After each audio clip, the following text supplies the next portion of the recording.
take a trip, to cop out, to groove. The psychedelic jackets on the record albums have their own hidden messages. A special question. We don't want you to smoke genetically modified ganja. We want you to smoke the real thing. We want you to smoke the natural herb. Some call it marijuana, some call it sensimilla, some call it lamb's bread, and some people call it ganja. Welcome to another edition of the Adam Dunn Show. I am your host, Adam Dunn, and I'm surrounded by nobody in the studio today. But we do have Cannafo calling in, which I was amazed at how many entries these guys have. But basically, think of like Leafly, but way better. And we all know Leafly kind of sucks nowadays because they just don't update their shit, and a lot of it's totally wrong. And we've explained to them that it's wrong, and they don't change it. So anyway, fuck those guys. Cannafo coming on. We got Josh going to call in a little while. Might have some other people rolling in later. You know how it is on a Friday here in Denver. It tends to be slowly but surely going to end up being too busy at the end of our shows. Absolutely. Let me see what we got going on here. I can't get my thing to go sideways. Uh-oh. Oh, Jesus. Oh, Jesus. So, MTI and I have been, yesterday we went out and got a new monitor. So that was good. So he's actually can see what the fuck's going on. That helps. Yeah, it's awesome. And we've been trying to figure this whole thing out with new cameras and stuff, but for some reason, I don't know, it's all weird. It's like, we got to keep buying shit. Every time they're like, oh, wait a minute, you need one of those. I'm like, fuck. Yep. But we're getting it together, slowly. All sorts of crazy stuff going on out in the world today, I think. Just seems like this was a big deadline for a lot of people, that whole end of this month, because now it's on, you know what I mean? Like, spring has sprung, basically, is what you should. Is that how it goes? But right. Yep, Rhode Island had their deadline today for if you wanted to get applications in. Some people I know got their apps in, so we'll see how that all rolls out. You may be hearing some good news from the little roadie zone there, and also just like I said, I noticed. Seems like a lot of deadlines. Everyone's making those deadlines, but that's good. I mean, it's like kind of pushed me into. I got a new car. I got a new truck today. That was something. Excellent. That's my first semi-new car, like buying at a dealer and all that bullshit. But yeah, I've got a Honda Ridgeline, so I could be half Family Guy and still get shit done. There you go. That was the most important part. So that was cool. Went and got my medical new card today. New med card. My new med card. And it's always interesting because it always changes every time you go. It's a whole new system now. Yeah. Like things are online and you got to go. And I was like, what? Wait a minute. What thought you? It's weird. They took all my money, but now I got to go do all the rest of it. It's literally like going to the supermarket. Like, wait a minute. So I have to check out my own shit? You don't even. Oh, dude. No discount? I mean, I was like, got more expensive. And half the shit I got to do it myself. I'm like, so. But you guys took my money, like, they were like, here, this is the money part. They sucked that out, and then when it came to the doctor part, it was pretty hilarious. It was almost like a scene from a movie where the guy was wearing a medical thing from some completely different place, like it was like some other building or some other, like it didn't have anything to do with where I was at. Yeah. So I was like, okay, you got some random doctor thing on. Hi, I'm Dr. So-and-so. And then we sit down and we basically, he just does his spiel, right? He doesn't even like care about nothing. There's no, and I'm like, in my mind, like, all right, I gotta make sure it sounds good. Didn't matter what I said, dude. I could have said anything. And it was like, I was like, really? Good thing I'm not an undercover, because they'd be like all over this. Like, dude, you didn't even do anything. Like, they didn't even like check anything, ask really much at all. Just pretty much, he just told me what was up. Right. And as he wrote, it was pretty funny. I was watching his handwriting. It was getting worse by the second. Like, he was started off, and it was kind of like, I was like, oh, his handwriting, because they made a joke about my handwriting being shitty, which is like every stoner I fucking know. I mean, all of us have the worst handwriting. Oh, like, yeah. I love trying to read other people's tags. Hello? Yo. Hold on. I'm on a show live. No problem. So, yeah, it was like the handwriting. I told him my handwriting was crap, and all of a sudden I started looking at his, and his was kind of crap, but it got crappier by the second. You know what I mean? It got crappier by the second. It was one of those... like I was like, who's going to read that?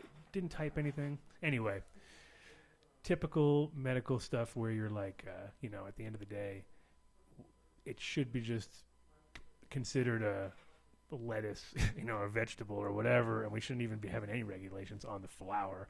I can totally understand once you get into extracts and making it into oils and stuff that you kind of want people who have a clue. But for the most part, when it's flours, it should be anyway. Here's a pack of seeds. Go out and grow them. Boom. Do with what you want, And Rick, yeah, is he? He's gonna hit you up later. Okay, cool. There you go. I was hoping he was gonna come a little earlier. I told him I have a window. There's a window. Right. There's a window. Yeah, but you have to do it. You know what I mean? For me, it's the obvious side of having difference between having 6 plants and 36 plants, which 36 still ain't enough either. It's like, fuck, they brought it down from 99 to 36, and no doctor's going to touch anything above that. So it was kind of like, okay, so we just have to do 3 times the amount of work and pay 3 times the amount of money to have the same amount of plants in the end of the day, and a few more. Right. It sucks. But, I think we got a couple more years, maybe 2-3 more years of this bullshit, and then we're going to all look back and be like, what were we waiting? First of all, the doctors are making hand over fist fucking cash. Like those guys, I'm totally jealous when I go there. I'm like, this is how you make, oh my God. Yeah. Like, you do realize that all the rest of us out in this industry are actually doing work. Like this is not right. Like especially. Well, and those offices are never like nice looking. You know what I mean? It's all like. No, and I was calculating in my mind how much money they make, and I was just like, dude, this guy when he gets out of here, he just flips off his little crappy clothes. He jumps into like his fucking Maybach, and he just he's off. Absolutely. Like, dude, I did $2 million last month. No, I mean right now, it was only like 5 people in there, but still, it continued. People rolled in when I left, and everybody, if half the people and everybody I heard him on the phone was like, oh hey, yeah, today 36 plants, yes, you know what I mean. So it was like, that's the whole thing, and it's $325. So in a way, he's making like if you start calculating like per plant, he's charging almost, you know what I mean, per plant. He only gets 1 cycle, but you know what I mean. He's getting, if you broke it down into whatever you did for a year, but pretty much he's getting like $12 a plant or something right out of the gate. Ridiculous. He's like, what? So yeah, whatever. Got to pay if you want to play. That's how it goes in this world, and yep, even in the smallest fraction of that. So what you got in the news zone? Anything exciting? Since now you got a great monitor and you can actually do stuff. Yeah, I can actually look at things while I'm doing stuff here. Let's see. We already knew this. Oh, you already knew this? Okay. Well, we knew in our heart that there was no way Right. that the Sessions was going to come in here and sort of fuck up our shit because, there's just way too much blowback from that. And they have 100 other fires to put out probably right now. Like, yeah, and that's probably the last one they want to deal with. Yep. So, yeah, that's basically... That was the big news? Yeah, that was the big news. After meeting with Sessions, Hickenlooper thinks that the AG is unlikely to crack down on marijuana. Of course. Yeah. Of course he is. Yeah. I mean, probably Hickenlooper was just like, got him all drunk pretty much. Yeah, probably. Don't you worry.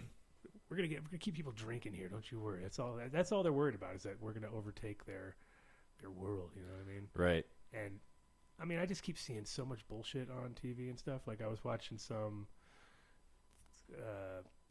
ABC. When I was in the hotel the other day, because I don't have TV normally. So whenever I get to see TV, it's like in these little weird gaps. Like I won't see TV for a month or two or whatever, and I'll be at a hotel, and I'll never really get to watch anything anyway because I'm always there getting high, doing whatever, and getting the fuck out of there. So, but it seems to get more animated every single time. Like every single time, it's like to that point where you're like, I watch those stupid Fox shows and they drive me nuts. I'm like, holy fuck. I don't even know the name of that Gershaw guy or whatever. Right. Like, oh my God, that guy's evil. He's like just spewing evil, right? And then it's just weird. It's so weird. And it's like an alternate universe or something. Exactly. Crazy. The whole audience, I'm like, who is in this audience? I would like to know every single person in the audience so I can make sure to delete them from my Facebook if they're on there or whatever. It's literally like a way to filter out all the fucking weirdos because it's just like, dude, these people are just kind of spewing evil. So, are you on the chat too, or are you just doing this? Yeah, I'm on the chat. Oh, okay, I'm just checking. How's the chat looking today? Mine is charging. Yeah, we're good. We got some 34 people in there. They're just everyone's kind of just greeting everyone. What is up? There's a lot everyone? of greetings going on. Yes, the greetings. lots of greetings. Well, welcome, chat guys. Chat gang, welcome to the show. Chat gang. Once again, Buck Russell, he's right here with us. Absolutely. We know it. Hopefully those auctions are going good too. I noticed a lot of people were jumping in. Mitch was going to throw some seeds down, a bunch of other people. So that's looking good. I hope that keeps rolling. We should just keep that going for as long as possible because you know how things roll. It's like people just hear about it now. Like, what? So what else has been going on? Let's see in the canna world. Any majorness? I mean, the one thing I'm glad we're going to get these guys on the show because there's definitely a lot of work in that department that needs to be done, and I'm sure now that once we get the relationship going and all the people that listen to the show and people that download it and whatever, they can help him fill in the gaps because the whole thing about all these big data sort of things is, I mean, usually I'm a little nervous always with any company that is doing data of any sort, just because. Yeah. It's like just built-in nature of me to be like, what are you going to use this for? You know, even with Phylos, everybody, all those companies, Phylos with map genoming, they got everybody nervous, including myself, because you're like, oh, really? But then, there's no like they're going to build it from that one or whatever. I'm not worried about that. It's just, it was more. It's like everything. Like we are all being bamboozled with our fucking identity and with fucking our spending habits and all this other stuff. And it's weird. I was watching like an old Vice the other day with Snowden. That one. You ever seen that episode? No, I don't think I've seen that. He goes to Russia and meets them both them, and it's about It's before Trump, right? Right. But he's so on point when you watch it because basically he says, you know, hey. Right now, not a big deal, but if somebody like Trump gets in and they have the ability to turn this switch on this one on, then we're in trouble. You know what I mean? And it was like, oh my God, dude, this is terrible. It's like total, like there's the guy, the main, person who understands security right now telling us that we're all fucked if Trump gets in, and he even like nailed it. He was like, if somebody like Trump gets in, he gets all mad at somebody, he's just gonna let loose. You know what I mean? And it's like, oh my God, that's scary. That is scary. You know what I mean? It's already happening. So that's where I get always nervous, just with any kind of information. And then with weed, of course, it's like, come on, it's like somebody asking you back in the day, even who you got your weed from. Let's see. All right, we gotta get you in here. There you go. Welcome to the Adam Dunn Show. Who we got on there? Hey, this is Josh Party from Cannafo, and I'm gonna merge in my boss Kelly Martin as well. Nice. You there, Kelly? I'm here. Hey. How you guys doing? Hey. We're doing pretty good. How are you guys? We're doing good. Good. What kind of stoners are you coming in early? Jesus Christ. You guys the early crew. No, because I actually started a little bit late, but no big deal. I didn't have much to talk about anyway, so I was just flargling around, saying whatever. But I was telling people that at this point, right before you guys called, is that the reason I was kind of happy to get you on the show because the main thing is putting a face. Well, we can't really put a face, but putting something to a person. But basically understanding that the direction of why you guys are collecting all this data, because that's a lot of times with stoner worlds, that's the scary part. Like, what do you want this information for? And I was just saying how I think that right now, a lot of companies who are doing this, it's not always for the particular. Sometimes it's just for the cash. You know what I mean? It's just to get the information in, never update it, don't back it up, don't really fact check, which is the most important part because, you're taking people by their word on stuff that they might be a little bit foggy about. Actually, you know what I mean? Sure. Yeah. First of all, I guess because I just got tapped in here with you guys real shortly. Is it? Am I speaking with Adam? Is this Adam Dunn? This is Adam Dunn right here. Yeah. And okay, perfect. All right. Now, who did I meet? All right, I had the pleasure of meeting you. Yeah. I had the pleasure of meeting you up in Cannacon briefly. Wolf had you stop by my booth up there. Exactly. That's cool. That's exactly who I was hoping I was going to be talking to because I was like, all right, I did meet one guy. So if I talk to him, we already got a little bit of a face going on here now. Yeah. So So What do you think about that as I far can as certainly the? give you a little bit of a background as far as myself, the company, what we're doing, why we're doing it, and all that kind of stuff. If you got a couple minutes. Of course, yeah, we got plenty of time, dude. Don't worry. Perfect. Fire away. Okay, so some of your questions were real valid into who we are, why we're doing what we're doing, what our end game is, and so on and so forth. And a little bit about, real briefly on my background, I've been involved in the industry for a lot of years. I knew Wolf Siegel back in the mid 80s. I met him back then when he was talking about the Sea of Green and all those kinds of good fun stuff back in the day. Farmer in the Sky days. His Farmer in the Sky day. Well, he's still Farmer in the Sky, I guess. But that's when he was building that persona. So anyway, through the years, I do not consider myself a strain expert by any means. I've heard real good things about you through the years, and so it's a pleasure to be on your show and talk with you a little bit about myself and what we try to bring to the community. Right. And Thanks. first and foremost, we consider ourselves advocates. We certainly, we are a business and we'd like to make some money, but at the same time, we're trying to educate and help people the best we can as well, both on a business side and on a consumer side.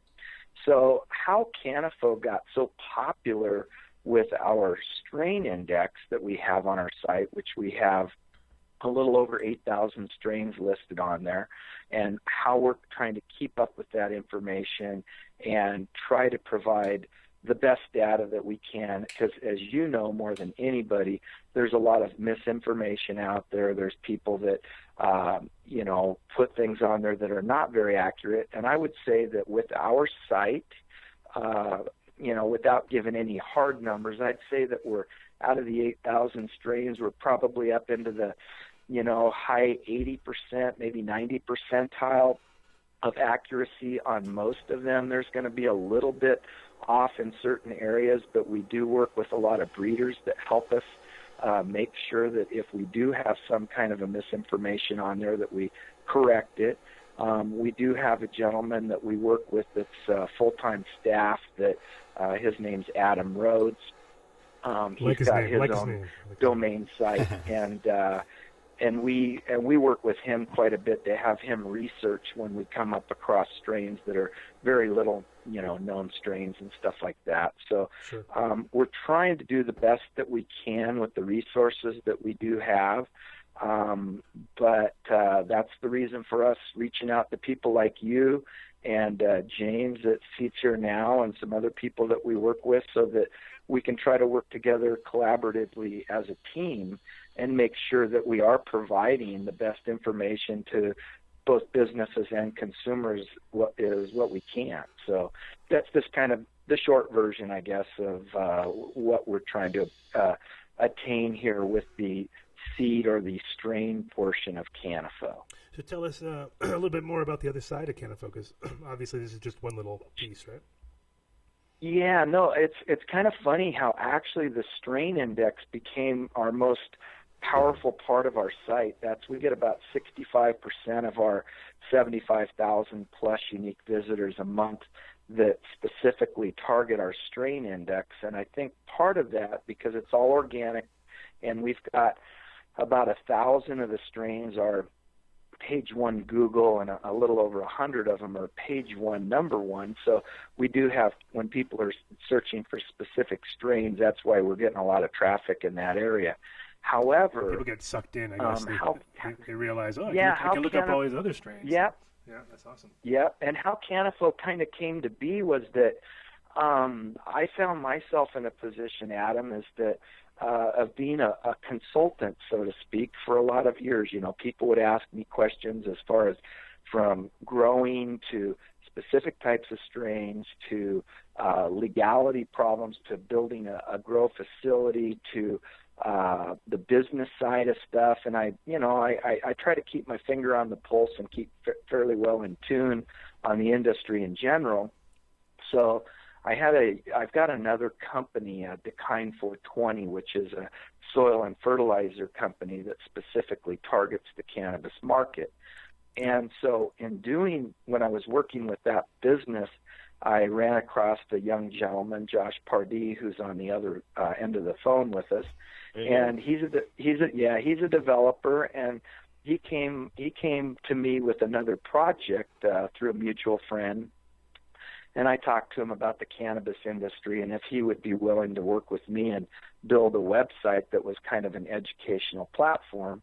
And he wholeheartedly jumped right in, and here I am. I'm like, okay, I want this thing to be this biggest, greatest, best cannabis website on the web, which is a pretty large. I want to be the Google of cannabis, the Amazon of cannabis, the Facebook of cannabis, and Right. so we took on a pretty large scale project.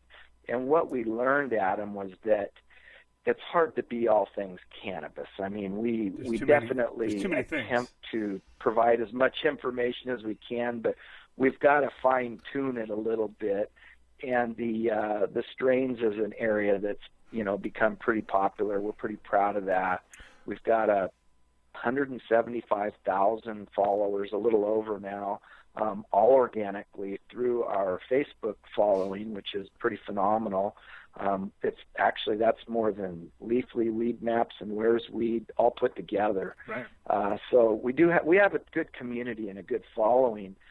But I also brought on, I kind of, once I got involved in this program, it was like, okay, I'm all in now, I'm going for it, and brought a couple of other developers onto the team that are very talented and helped guide me in a little bit different direction.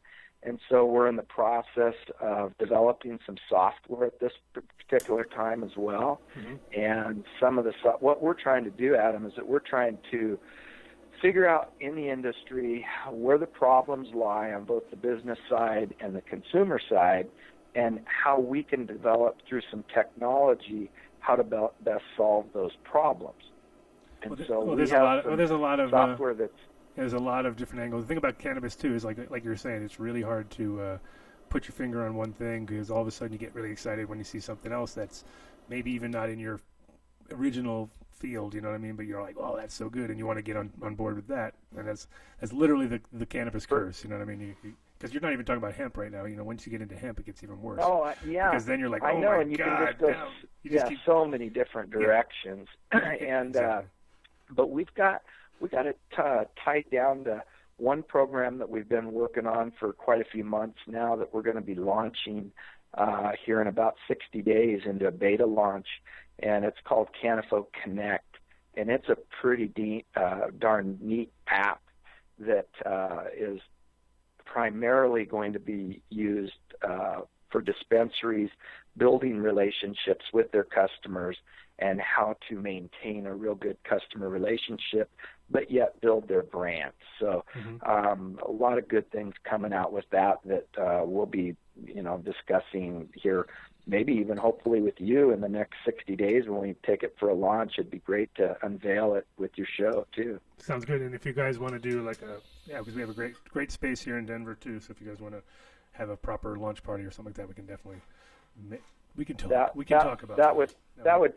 That would be awesome. So in a nutshell, we're advocates, but we're a tech company, and we're trying to really build something that's real special. We actually attempted, spent about probably 5 or 6 months before we finally give up on it, which I wouldn't say we've given up yet. We just kind of have it archived a little bit, and that was we were trying to develop a buy-sell wholesale platform to connect producers, processors, and retailers together. And there are some companies, several that are out there attempting the same platform that we were working on, but there's just so many variables and so many obstacles that we ran up against that we decided to go a little different direction. But eventually that'll be something on the tech side of things that'll help the industry grow as well. So those companies that are taking that project on, I wholeheartedly wish them the best, and hopefully they'll come up with something pretty good. So tell me a little bit more about Josh, who's hanging on the line there too. So give us a little bit of input on yours, because he sounds like a tech guy, huh? He's your tech. Yeah, and I'm gonna let Josh tell a little bio on him and kind of what he's done and what he brings to the table. And Josh, I'm going to introduce Josh Pardee. He's one of the developers here at Cannafo, and he's actually one of the founders. He is the founder along with myself. So go ahead and let him have it, Josh. Tell him what you got. How's it going, gentlemen? How are you, Adam? I'm doing great. How are you doing, Josh? Doing good. Pleasure to be on the show. I got the live feed open here too, so couldn't help but basically take a digital dab with you there. Oh, nice one. Wonderful. There you go. Well, I'm doing another one now, so if we get ready. Get ready. Get your torches ready. Get ready. Yeah. Anyways, where are you based out of? Where are you based out of? Where are you based out of originally? Or now? We're over here in Bend, Oregon, and I'm actually a Bend, Oregon born and raised native. Mountain town. Nice. Good spot. It's like people were born in Colorado, people were born in Oregon. There's like a few. When they were young, they might have thought they were in like nowhere. You know what I mean? And now all of a sudden they're like, "What? It is the spot." You know what I mean? And people don't know it. People don't know it till they go. They're like, Oregon's definitely on my radar as far as like if I actually sat the other night with somebody and said, if I didn't live here, it'd be Southern Oregon, or pretty much I can't think of anywhere else I'd want to live. You know what I mean? It's like they're like, oh, that's where I want to be. They want to be in Medford, so I was like, all right, sounds good. I'll meet you there. You know. So no. Yeah, Medford's pretty cool. I mean, just all of Oregon's definitely got a lot of beautiful territory. So does Colorado. You know. Yeah, there's some great. I mean, especially when you first get here, because you don't know, you're not biased to anything. You know, you just go straight to wherever you think. And then later, you know, just like, oh, there's these little, like, you know, secret gems everywhere. And those are the ones those are the ones no one talks about. You know what I mean? Like, don't tell them. Yeah, for sure. Well, yeah, I mean, a little background on me. I don't know, man. When I was really, really young, starting probably about 9 years old, I got really interested in websites, and I used to do the old right click on the website and look at the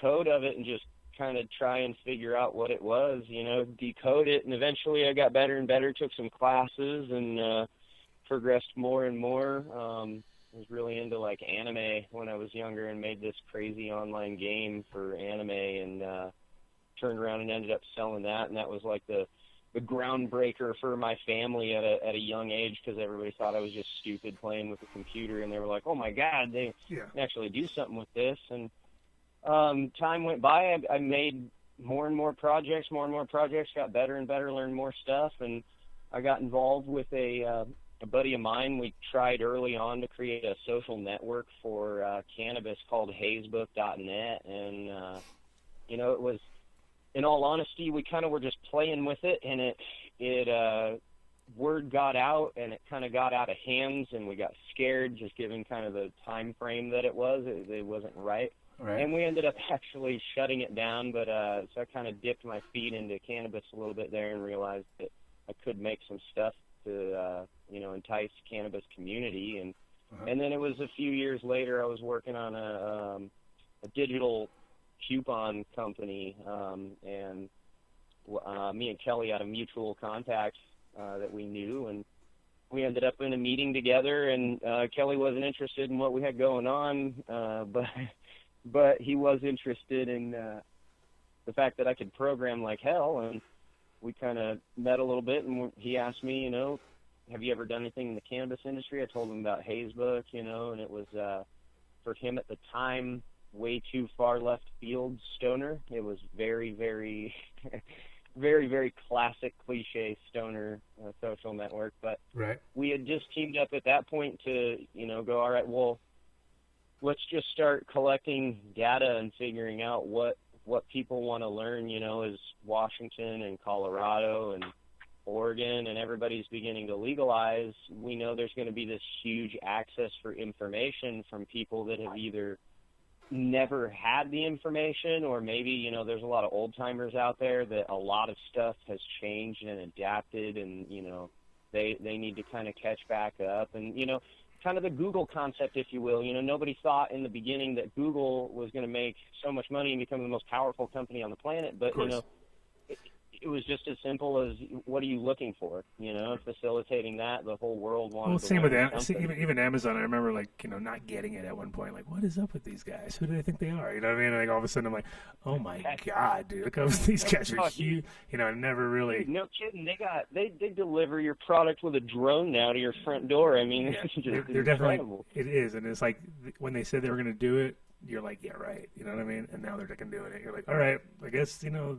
Have you ever seen their like warehouses and stuff? They're fucking crazy. They're just like thousands of little robots running around, like moving around and pushing things into holes and dropping them into chutes and stuff. And you're just like, watch it, and you're just like, really? They could do, like, it wasn't even them, but it was another company like them, and they were doing 200,000 packages a day, and the robots would, you know, charge themselves. They're just like little like Roombas, but they would be pushing. They'd all grab packages or push packages, and they just drop them in these little holes in this one giant room. And it looked very weird. It was like, okay, this is definitely the future right here. Little fucking tiny robots, to, you know, to do like 1,000-person job. And that's it. You know, I mean, even behind Cannafo, a lot of times I have to tell people, you know, it's like, you kind of just have to hit the search engine on Cannafo, or you got to kind of look around, because it's connected to so many different resources and things that it's like, it has a knowledge greater than me.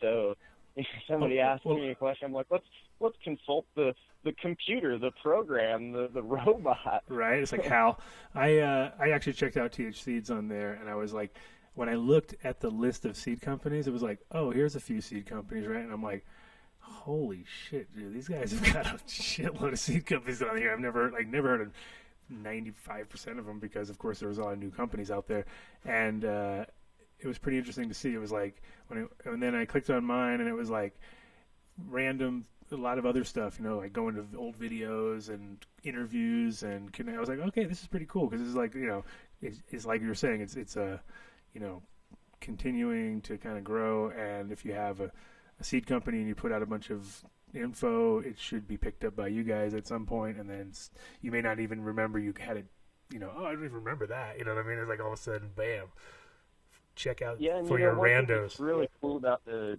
Cannafo network is, you know, we have so many different types of users in there, you know, as far as data goes in the database. They are literally different users with different privileges, and, you know, obviously consumers and dispensaries and things, but our seed companies, you know, and our breeders, we've got extra privileges built in there, where our massive public 8,000 strain index, if they breed and carry that seed, we literally let them change information on our live database. You know, obviously we have an approval process, and we want to know that we're getting information from the right person, but, of course, you know, it's kind of, we have this massive portal that people are already looking for strain information, and then we allow you to take our portal and, you know, make sure that the information is right. And, that's cool. Yeah, it's like a limited Wikipedia for weed, but actually like only the people involved in, you know, getting them to do it, instead of just randoms coming in and changing information all day long. Yeah, I got you. That's a good resource too, because of the fact that, like, when I see those. How many seed companies were on that list? Because it was at least 8 pages or 9 pages or something. It was like, I think there's 400 in there, Josh, somewhere. 300 like, something. Yeah, something like 430 or something, and, you know, a lot of them from overseas, obviously. I keep digging deeper. I actually dug pretty deep today and found a lot more that I'm going to have to get into the system, and I've sent out some emails, and, you know, just kind of, I mean, it's all, you know, Kelly nailed it, you know. I mean, like, we're advocates, you know. It's like the Cannafo front end is almost meant to be completely free. You know, we want people to find whatever they want. Where we, you know, make a money side of things is when it comes to, you know, business software and connecting, you know, dots when it comes to business, you know. And so, therefore, as, you know, just a consumer coming to Cannafo, there is anything and everything for you, and it's just right there at your fingertips. Right. You don't have to put in a credit card to view the seed company list, or, you know, any kind of crazy crap like that. Sure. And I mean, the thing is, like, the idea for you guys is to painlessly extract money out of people without them noticing, and they don't do it maybe directly to you, but when they buy a product that, you know, it's all interconnected. You know how it all works. It's like if you have guys on there that are like actually, because you'll have some sponsored things at some point with bigger companies, I'd assume, right? Or Oh yeah. Yeah, most we've definitely. given away a lot, and will continue to give away a lot because, in our opinion, when we have something of value that's a value proposition, then that's fine. But we base it on our traffic and what we can do for you as either a seed company or depending on whatever other business you're in. That's why this app that we're working on, that we're going to be unloading here pretty soon, Cannafo Connect, that'll be a great tool that'll have a high value on it. So the site itself, hopefully we can get into those, millions of uniques a month coming to the site, and then it'll have obviously much more value than it does now. But we're spreading a little bit of love. We're showing people some love and just trying to get some backlinks with other companies and building our SEO and trying to help people out as well. So that's kind of where we're at right now. Sure. Well, I mean, the thing is, it sounds like you guys are really putting together a lot of connections like that may have been lost if people weren't. Because the problem is when people do it as completely for money, then you really get a sterilized, weird kind of vibe from everybody. It's like in Amsterdam when I was one of the first seed companies to kind of put a catalog out. Actually. Real quick, I talked to a guy over email today. I can't. He asked for some serious discrepancy all around the board when setting up his profile and who he is and everything. So I'm going to be soft about it. But I talked to a gentleman today that's been like a part of it in the background for a long time, and he's got 5 or 6 strains that he says he's kept alive and going for the last 20 years just to keep them there. And now he's trying to get them back out there. And I mean, like, there you go. There you have it. Oh yeah, well, it's a never-ending job once you got. I mean, it's the same too. Like, it's weird when you have strains for over 20 years. You're like, people don't get it because like they'll come in and you'll be like, you have one plant of it. You don't keep, but you got to keep it going. You got to take a cut off of that one, make sure it goes. And it's one of those things where if you move around a lot, or like you're not most people don't live in the same place for 20 years. A lot of people have lived in 4. Hey, Adam. Yeah. I've got a question for you since I have the guru on the phone, and I do have a network of growers that I work with in the Oregon and even Washington area.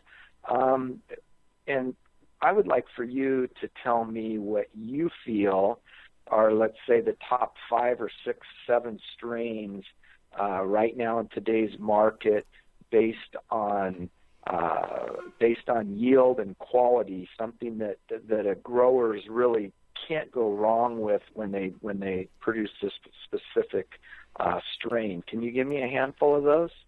Sure. I guess it'd be kind of almost easier to give you a few breeders and kind of like the whole thing about like where you guys are talking about is very specific. I mean, the Northwest is completely different than high desert in Cali or the East Coast, or you know what I mean. So it is a real. I mean, it's one of those things where I kind of have a hard time nailing just like 5 strains of that can satisfy everybody.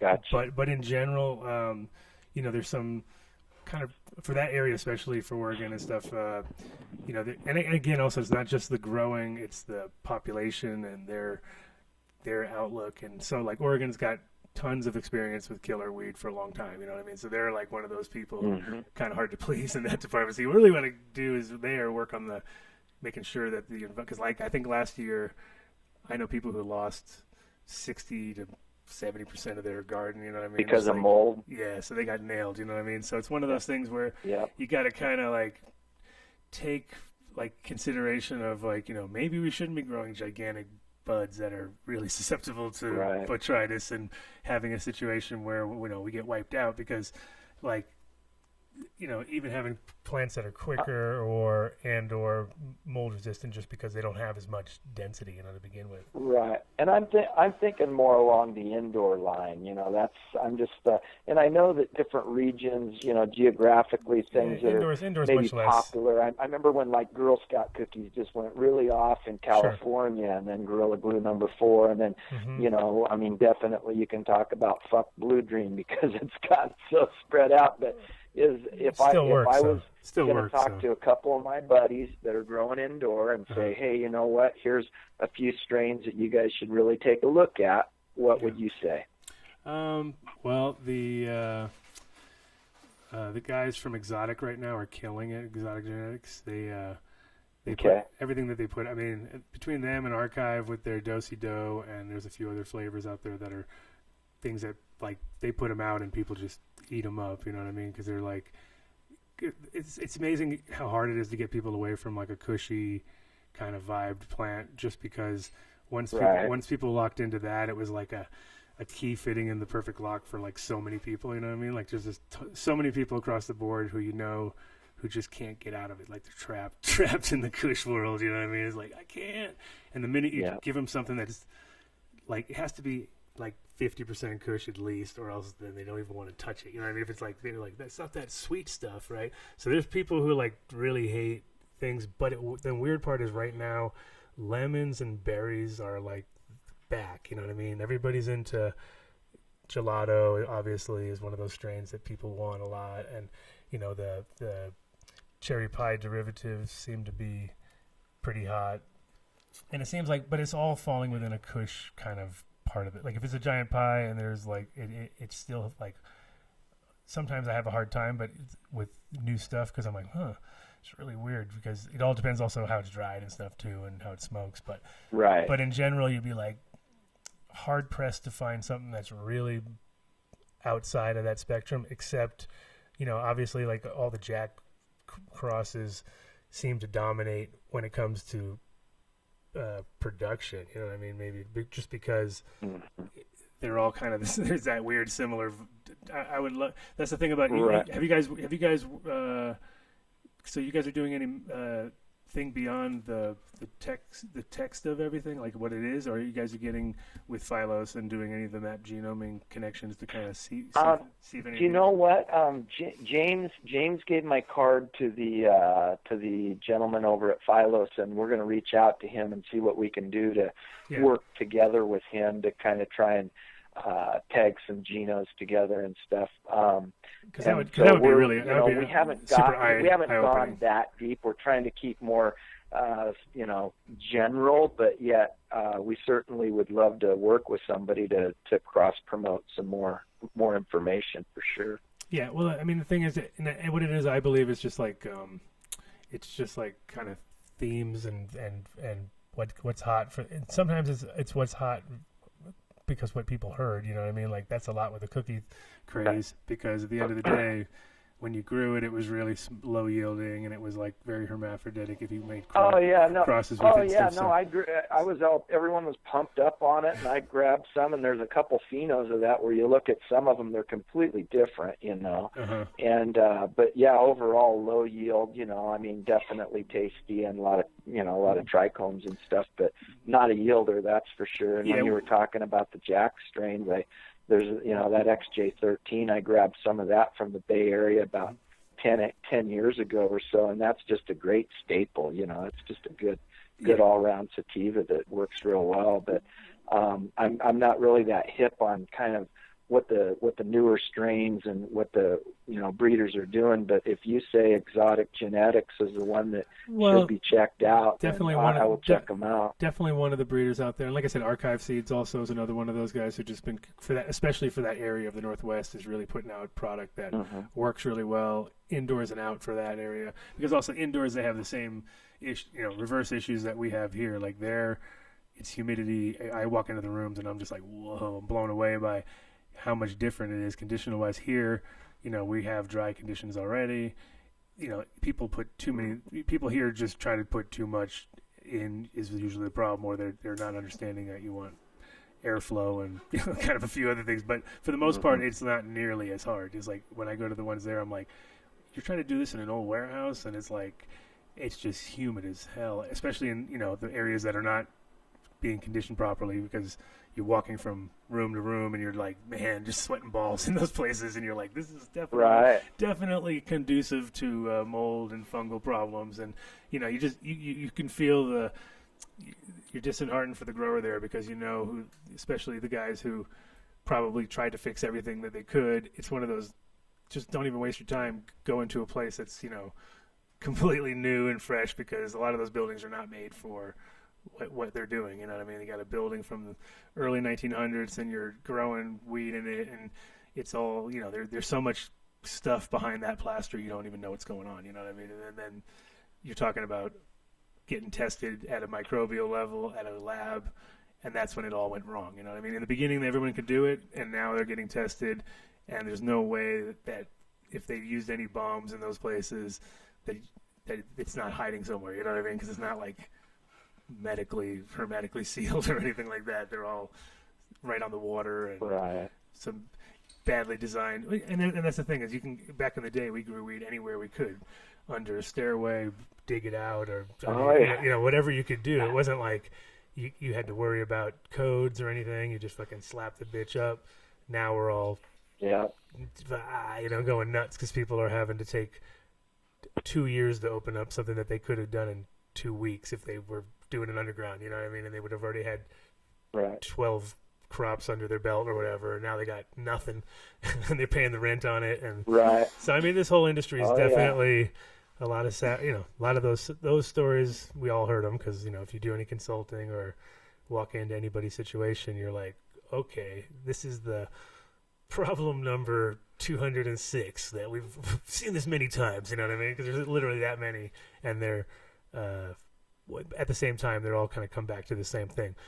People coming in for the wrong reasons, with thinking that money works when you gotta buy the right stuff. You gotta understand what to do, and you can only trust your people around you so much because they usually walk away with all the money somehow. What happened there? So you guys are doing. I was going to ask you about just. Go ahead. I'm sorry. No problem. I was going to ask you guys. So software and what other tangible things are you guys doing that you think that we can look for in the future? Anything? You guys are going next level with some AI or anything? I'll tell you something. I'm going to let the cat out of the bag a little bit here. Maybe I shouldn't, but we well, no, we've got we're gonna be launching it fairly quickly as well, and it's for all good intensive purposes, we'll call it the Weed Wizard. But what the Weed Wizard's going to do is it's going to be our virtual bud tender that's going to be able to allow people to find strains or specific products via the net versus just a dispensary. We'll know who's got what and at what prices, and we'll be able to guide people a little bit through the virtual bud tender to say, what are you looking for? Do you like something that's, makes you sleep, or something that, or you have certain kind of pains you're trying to correct? And then what kind of flavors are you looking for? And it'll go through our, database that's pretty intense, and pick a handful of products that could work for them. And then we'll try and guide them to the nearest place that has those specific types of strains. So that's one of the things that we're working on too. If I could capitalize into there here really quick, just imagine we're a huge data bank of data. We categorize specific strains for symptoms, conditions, flavors, genetics, lineage, where they're at, what prices they are, just the data gets, insane. And what we're, trying to accomplish in a real simple sense is imagine, the real life interaction of a bud tender. You walk in, and the bud tender's probably first question for you is going to be, well, how do you like to smoke? Do you like it to knock you out, or do you like it to kind of, keep you awake and lift you up, and all he's doing is just determining indica sativa hybrid, so imagine like that. Sure. And I mean, like you're saying, a huge amount. Like Amazon, man, a robot to do it for you. Definitely robots. Definitely robots required for every transaction. No, I think we're going to get into that zone, though, where, because now everybody's getting, like, way more used to the idea of, calling in things on their, like, smartphone and just dropping it on their app and then jumping on there and then going into the place and not having to stand in line. And, whereas before they'd be like, I ain't getting no membership. I'm scared. You know what I mean? Because there was a whole connection to the weed thing. They didn't want to have 5 different cards in their wallet with things on them. So, but now they don't have to. They have it on their phone and they just zap their way in and boop, boop, boop. They're going, especially in LA. When I was in LA, every place I went to had like a call-in service, and you just rolled in because nobody wanted to park there properly, and they just ran in. I I don't know, Adam, where Colorado's at, but Oregon's the first, and it just got implemented maybe a month and a half ago, which is delivery, and that's actually approved through legislation, and it's totally legal. And so we've got some people that we're in the process of trying to work an affiliation with. It looks like we're getting fairly close, but name of their company is Dutchie, and they are really way, way ahead of anyone else in the game with the delivery app. And, because you have to have manifests drafted up and, electronic signatures and all kinds of stuff, and they've got all that. And we're going to try to integrate some of our stuff with them and work with them. So when we do get ready to launch our new Connect platform, hopefully they'll be with us at that time. And that like I really said, cool. I would love to talk to you at that time and really, shout out to the world who we are and what we're doing. Of course, I mean, that's the thing. Colorado, not so good. No delivery, no, which makes no sense because you're like, there's patients that need to get it delivered. It's not that complicated to think of. And it's like, come on, guys, you're going to make people. And besides that, if they want to be safe about it too, think of the, drugged driving too. I mean, that's starting to become an issue, and exactly. Why not? We want to be responsible and try to let people know to be responsible. But at the same time, why not have the enjoyment of being at your house and just saying, "Hey, man, bring my stuff." Not that you can't go home and get loaded, but how great would it be to? It's like the temptation's not and there. Order it up like a pizza. Yeah, well, the temptation's not there, and I mean, I know myself.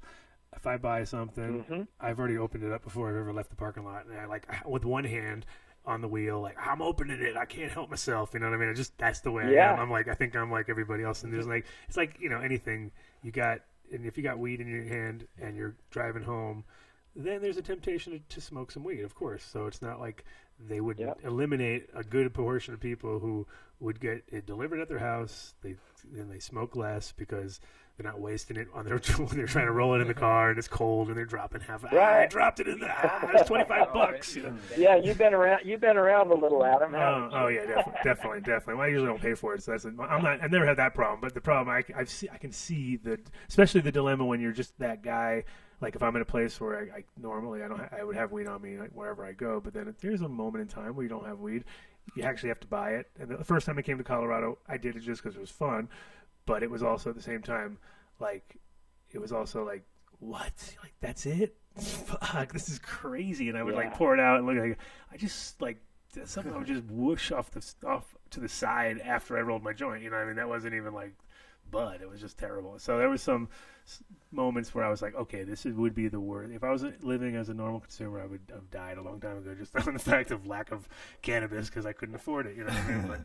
But Hey, Adam, I was going to tell you, I have an appointment that I have to be to. Not a problem. I would love for you to go ahead and continue up with Josh. I will. But I wanted to let you know that definitely in the future, if there's anything that we can do for you, your followers, the people that listen to your show or whatever, anything, you let us know and we'll try and do what we can to promote the cause.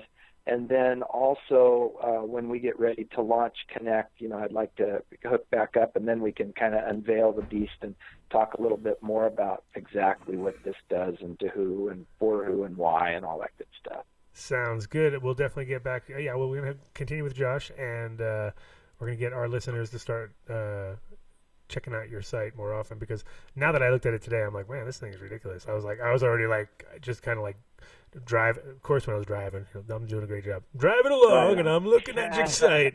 Woo. Right on. Well, I appreciate it. I appreciate you reaching out to us, and we will definitely, try and build a relationship that lasts a long time with you guys. I'm already looking forward to it. It was a pleasure, and I'll be talking to you soon. Sounds good. Finish up with Josh. Awesome. Thanks. Right, thanks take for care, Adam. Thanks for calling in for sure. Hey, Adam. Hey, Josh. No problem. I'm gonna do my my shout outs so you can get ready and do your virtual bong hits with me because I'm about to. You're going to be doing the bong hits, so I'm not going to get to do them. I actually have to do my ads. So, and then we'll get back to you right after that. If that doesn't sound like a good plan, it sounds like a good one, right? Sounds good. Okay, cool. Sounds good. Jump onto New Millennium. They were here before, and they'll be back on again. They're our local heroes, I should say. No, they just make some great nutrients. Real simple, all based on the 4 seasons, which kind of how the plants are doing. Except for this year. This year's ridiculous. Just spring. We would already be in like spring first. Now we go back to the winter. And then we would go jump back up to spring again. We're gonna get snow tonight, by the way. So like we couldn't do the seasons here in normal seasons, but you can do the normal seasons in your own house, in your own barn, in your own spot. I've been using it now for about 2 years, a little over 2 years, and this stuff's really simple. Mom loves it. It's mother approved. That's already like huge bonus right there. The Decision is a really great product, and their Winter Frost are they're all unique, but those are the ones that I like just because they're very low dosage. They last a long time. Well, the Decision you kind of go through at a certain point because Decision you're starting to figure out is like kind of a miracle product. You can just like use it whenever you are feeling nervous. Ruby Fulvic is their one product you can definitely, you feel a little just, my plants don't look good, I'm a little worried, whatever. No problem, just flush them with that Ruby Full. I call it Fulvic, but it's Ruby Full. A bunch of numbers and hashtags. It's but that's New Millennium Nutrients.com, I believe, right? Yep. And you can check them out online, or you can pick them up. They got a pretty good coverage. They're in Cali now and a few other places. If you don't have them at your local grow shop, ask for it. And if you just give us a heads up, we probably can get you a little sample going. These guys are, like I said, they're coming out of Colorado, and they got some great they got some great minds behind it, which is we're trying to get the main guy on the show at one point, but we'll see. And our guys over at Seeds Here Now brought the show together today. They're, right now their site is up. That's the most important part. But I was going to say they are our biggest support at the moment. They have bringing us breeders every week, and like today they bring us Cannafo. So we're like super stoked to be on their program, and bunch of deals going down. They got Mosca drops going on. I know that. Sonny Chiba, I think, has got some things happening. They got everybody right now. They got the top 35, I should say, because I can't say everybody since you got 400 breeders on your thing, because they got the top 35. So they're doing like literally the top less than 10. They're doing the top 6% of the breeders that you have on your thing. So that's good. And all American based, which is cool. Obviously, as we know, the genetics don't all come from America, do they? But they traveled the world, and they've come to the right place to be recombined and brought to you by Seeds Here Now. And you go to seedsherenow.com if you want to check them out. There's a big archive drop, like I was saying earlier. Pretty much, yeah, I didn't want to get started down the rabbit hole because there's so many companies. But at the same time, you can also go to Seedaholics and check out their auction site. Lots of cool shit going on over there. And I think they got the Buck Russell thing happening over on their site too, which is cool. And then they've also got he's doing a pack of cube for him, which is an exotic strain. And what else we got? That's easyjob.com. Oh, Growstone. Oh yeah, can you go to the freezer over there for me, sir? Oh, yeah. The Growstone. Gotcha. I'll blar about them for a minute while you get me some recyclable material that I can actually start drinking again. Not drinking real. No, it's in the big freezer. Big freezer. You can pull the whole thing out now. I just thought I'd stick it in there. Gotcha. Blackberry soda, natural, all natural. No, still no alcohol. But I am contributing to the glass market as much as possible, just so that Growstone doesn't run out of glass. Because I figured now that I'm not drinking beer, they may go out of business. They might be just a trickle down effect. So I'll just try to drink at least a tenth of the amount of glass, and so I don't get type 2 diabetes and die. No, but it's Growstone is all recyclable, all made out of glass. That's why I'm talking about glass. If you guys want to go to growstone.com, check out if they're available in your area. If not, have them get it. It's about that time of year too. You need it. So, and Build a Soil. I want to get Jeremy on the show soon because I was thinking today I was going to do the last minute, like call him up and be like, I got it. But luckily, C2 now got it for us. I was like, oh, we can save it. So if you are listening, Jeremy, get ready for our show. I don't know. We'll figure it out. It's that time of year, though. I feel like we need to get him on because Jeremy is a plethora of information. He's super cool, and he's very open and easy to going guy, which makes it easy to work with. And he's got some great ingredients to work with, and he'll build you anything you want, any size you want. You want a couple bags, you want a couple truckloads, no problem. Make it happen. And you can get hard-to-find stuff from him, which I always find interesting, and he'll deliver anywhere in the world, especially all those real hard-to-find stuff. Most of them are just little bags, and you're just like, yes. And you can get also your IPM sort of products from him. Start using them now because summer will come up quick, and then you'll be like, oh, man, I should have done it then. Got to think ahead. And Incredibles, right? Last but not least. Boom. Incredibles. A couple episodes ago, we had Derek on. Is that a new thing? Those are those new gummies, I think. But great, super consistent edibles that pretty much you can guarantee are going to work and taste good, which is the whole point of the thing in the first place. And so besides that, they're available everywhere in Colorado, in Nevada, in California. And they got a whole bunch of new products now. They got these little micro sour gummy things going on, and then fruit chews. So those are new. Also black label, gold label, and pens, all available through hopefully your favorite dispensary. If not, fucking get on their ass. Be like, what the hell? Right. Get me those now. Blackberry CBD, haven't tried that yet. Got to do that. Pretty much for me, fireberry all day long.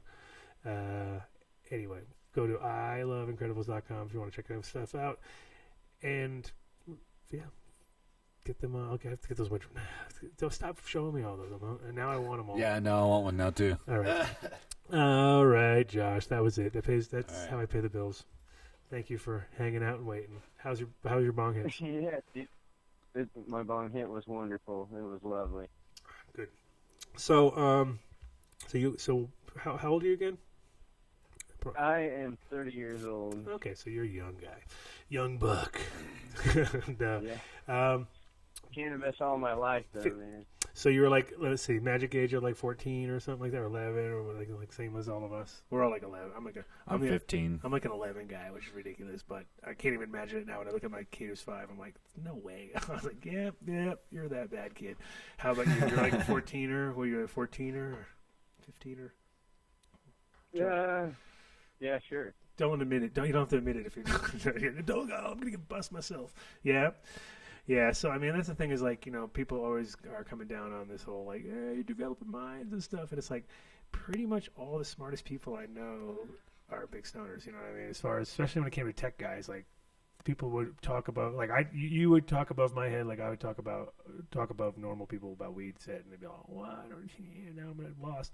But like, what you see, like, don't you feel pretty much that most of the coders and all the tech kind of based people were mostly smoked weed?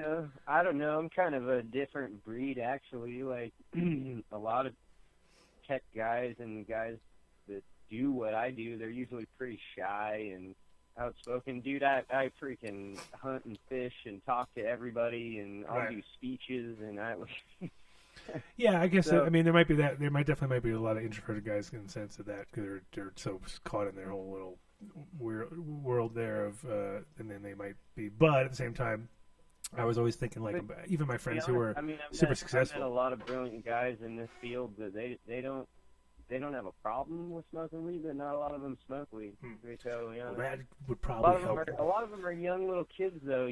Like I know I'm young, but I'm 30. I run into 18-year-old kids fresh out of high school that could, hack Microsoft, and I'm like, holy cow, Right. Yeah, no, it's crazy how, and if you think about it, like, back when I was a kid, it was like, literally movie Hollywood sort of bullshit, and it was barely any hack. It was a little bit going on, and it was very mild, and now it's like, literally a whole, like, cybersecurity. Cybersecurity is like a whole other world now. Yeah, go ahead. When you get one of those, fresh freaking 18, 19-year-old super geniuses, super great on the computer. What's super fun is they'll walk circles around you on a computer, but then you ask them if they know what Y2K is, and they Right. freeze up. Yeah, it's it is similar in the sense too, like because now I've been I never realize it too until like I start talking to somebody, but I'll be like, oh, so how old are you? They'll be like, oh, I'm 24, and I'm like, oh, cool, and then they're like, oh, THCs. I heard of you. My dad used to grow, your weed. I'm like, okay, that's like now I'm a grandpa all of a sudden. That was like, I don't know if that was on purpose they were saying that, or they were just making that up, kind of like just saying it. It was just kind of weird. It was like, my dad used to grow your bubble gum, and I was like, all right, people are getting old. I'm getting old now, because if that's the case, and that's literally, I mean, I'm 48. Dude, so who knows where it's gonna go? Too, dude. Me and my best friend, we got young boys, both of us. I got 2 boys. He's only got 1, but they're close in age, and we grew up together and skateboard and all that shit, and we were joking the other day. We're like, we're gonna come out one day, and these kids are gonna have like rocket skates or some shit and go do flips in the air and be like, Dad, you see that? That was cool. Yeah, and you're like, wow, I used to have to use my legs. You'll be that guy. Yeah, I used to be on the ground, son, on the ground. Trying to explain it, they'd be like, what? Why would you want to touch the ground? You're like, because that's what it's all about. Like, oh man, you're old. Yeah, because it's now also with music too. It's starting to happen. Like we start to see kids. You ever seen those little things online where they show the kids, like they play Nirvana, and the kids are like, "This is old people music," and you're like, "Okay, sure. It's pretty funny." And so as far as when you were smoking weed young, you were just kind of just playing around with it. But were you part of the side that really wanted to get it down and dirty with this different strains, or who was the like person within the group that was like promoting that first? Because it had to come to the table. No, it was definitely me. I had a skateboarding half pipe in my backyard, and all the kids from the neighborhood were always hanging out with me, and I was the one always supplying the dank. Right, so you had to. I don't have quite the growing experience that Kelly has. Just a lot of age difference there. Right. But I mean, let's put it this way. My mother got a medical card at one point because she had gotten some breast cancer, and she said, "You're the best person I know to grow weeds." Right. So by proxy, you became the grower. Right. It's What was that? I said by proxy you became the grower at that point. So you were like, all right, well, yeah. I'll take that role. So how did it? Tell me how it all developed? Because if you obviously didn't get 8,000 strains overnight, so how long did this take? How was the process a little bit? Since you're more the tech. Oh man. Okay, so firstly, I got once me and Kelly met, it was like I realized data's like my thing. So I literally love to collect data. What I honestly am gonna do with it is sometimes I don't even know. Like I just have this understanding that once I have a whole bunch of data, that you can connect some serious dots. Like let's take for example when you do have an 8,000 strain index and you have a good category of parents, and keeping track of those genetics, then you can reverse that to figure out children and get a whole different data set from the original data set. So I like to just compile stuff, obviously it's just my thing, but originally I dinked around a lot, and I had a Leafly API, to be totally honest, and I played by the rules like everybody else did, and I had, what they had, and I'd gained some traffic, and I had Leafly, powered by Leafly logos, just like they asked and everything. I totally played by the rules, and I was happy to share their data, but then eventually they shut down that API, and, it couldn't be done anymore, and I already had traffic wanting to see strains and stuff, and I had made another contact with a place called Smoke Reports, and now they're known as Cannabis Reports, and definitely check them out, cannabisreports.com. And they have a big, large index, and we got talking with them, and we did some data sharing back and forth, and we got a good jump on, I would say, 5,000 strains at that time, and then built from there and built from there, talking to breeders and seed companies, and we hired a guy to literally just sit and do research and update strains for us and find new strains to put in the database. And I've also had the privilege with our software to literally become approved at the metric software, which is the OLCC here in Oregon. That's all the transparency pretty much they run for all these guys. Yeah. And the BioTrack for the Washington State, and MJ Freeway, and like all these different places. So I also have just a massive ability to get data from retail locations as well, to just know what strains are out there, and then at least start the research of, okay, here's this name, let's do some research on this name. And it keeps going and going and going, but it's kind of a rough idea of how we end up with as much information as we have. And I've definitely seen from your chat here, I'm in the chat as well, and it's not always going to be 100% solid accurate. We try our absolute best, and we're also happy to receive an email on any day of the week with credentials and info on what somebody feels like we should change, and if that's that checks out and that's the data that it is, we're happy to change it. And that's important. That's important. Yeah, that's obviously important. And like I said before, with people, because the thing is with Leafly, like I've talked to the guys. I've sat there and told the guys, like, dude, this is wrong. Like you got wrong category, wrong description. There's just like a few things that are pretty primary, and they were just like, not listening, obviously, because it was like I was talking to the guy at the show, and then I talked to him I tried to do all the angles, like talk to him at the bar when he's a little bit tipsy, then try him at the show when he's a little bit like he's trying to be professional, and neither nor, you know what I mean? So I was like, all right, well, whatever. Yeah, no, man. Like I was saying, we literally built into some of the users, depending on the user type, that you literally, I took the time to build you a control panel to change all that massive amount of data. I mean, it is incredible, and I make it super easy for you, Well, and that's the thing now is that people are starting to take for granted technology because people are just so used to like things, either like if they like it, they'll keep it. If not, they'll throw it away. It's just like no big deal. There's not like because a lot of stuff is you have to sell 1 million of them for $1 to make money. You know what I mean? Compared to selling hardware and being like, all right, I'm making it, but it's a lot safer. Safer in one sense, but it's hard to get people. You have to get a lot of people on board, or you got to figure out an advertising angle. There's always something, But at the same time, it's so needed too because there's becoming so many sources. So if you guys can like almost, you're like the exploded view of cannabis in a sense of. You might think it's only so big, and then you look at, whoa, it's huge. Like, it gets huge. But at the same time, at least all the info's there for you to find, Like I don't know if I think one of the biggest things that determines a really good grower and a novice grower is the ability to walk into a garden and when there's a problem, be able to literally spot it, diagnose it, know what it is immediately, and take care of it. That is just literally the gap.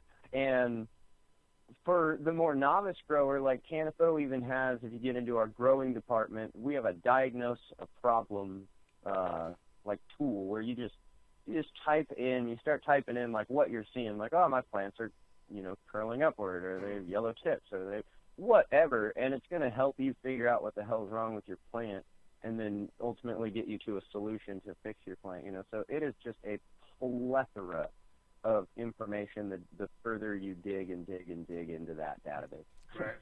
And which is why it has a search engine. It has its own search engine that's at the top. Sure.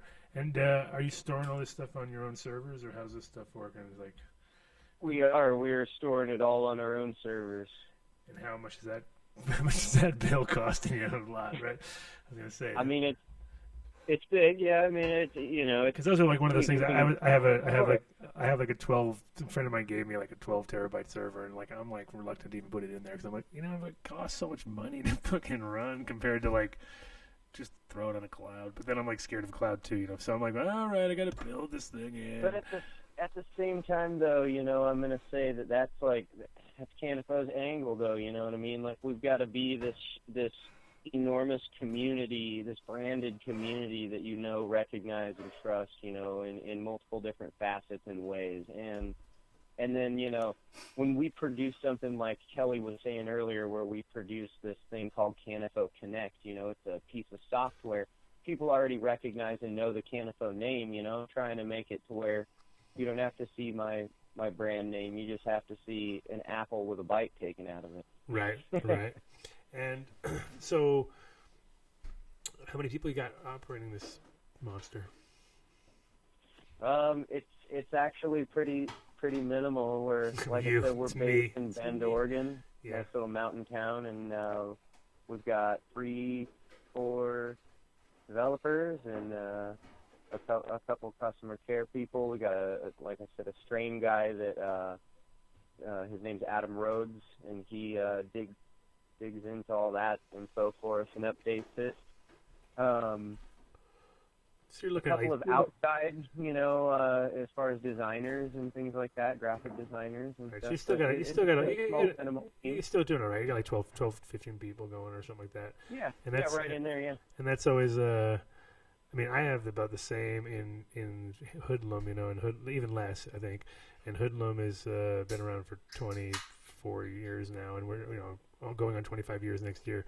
And it's like, core groups really like 7 people or 8 people, and it's like the rest, because everything in a way streamlines if you get going, because most people in the beginning have way too many people trying to hang on and make things work. And you're like, all right, we don't need 9 people to do this one job. Like, yeah, you're all, and that's the hardest part, is we're all friends. So we're like, who goes off the island first if you're buddies? So we're like, no, can't do it.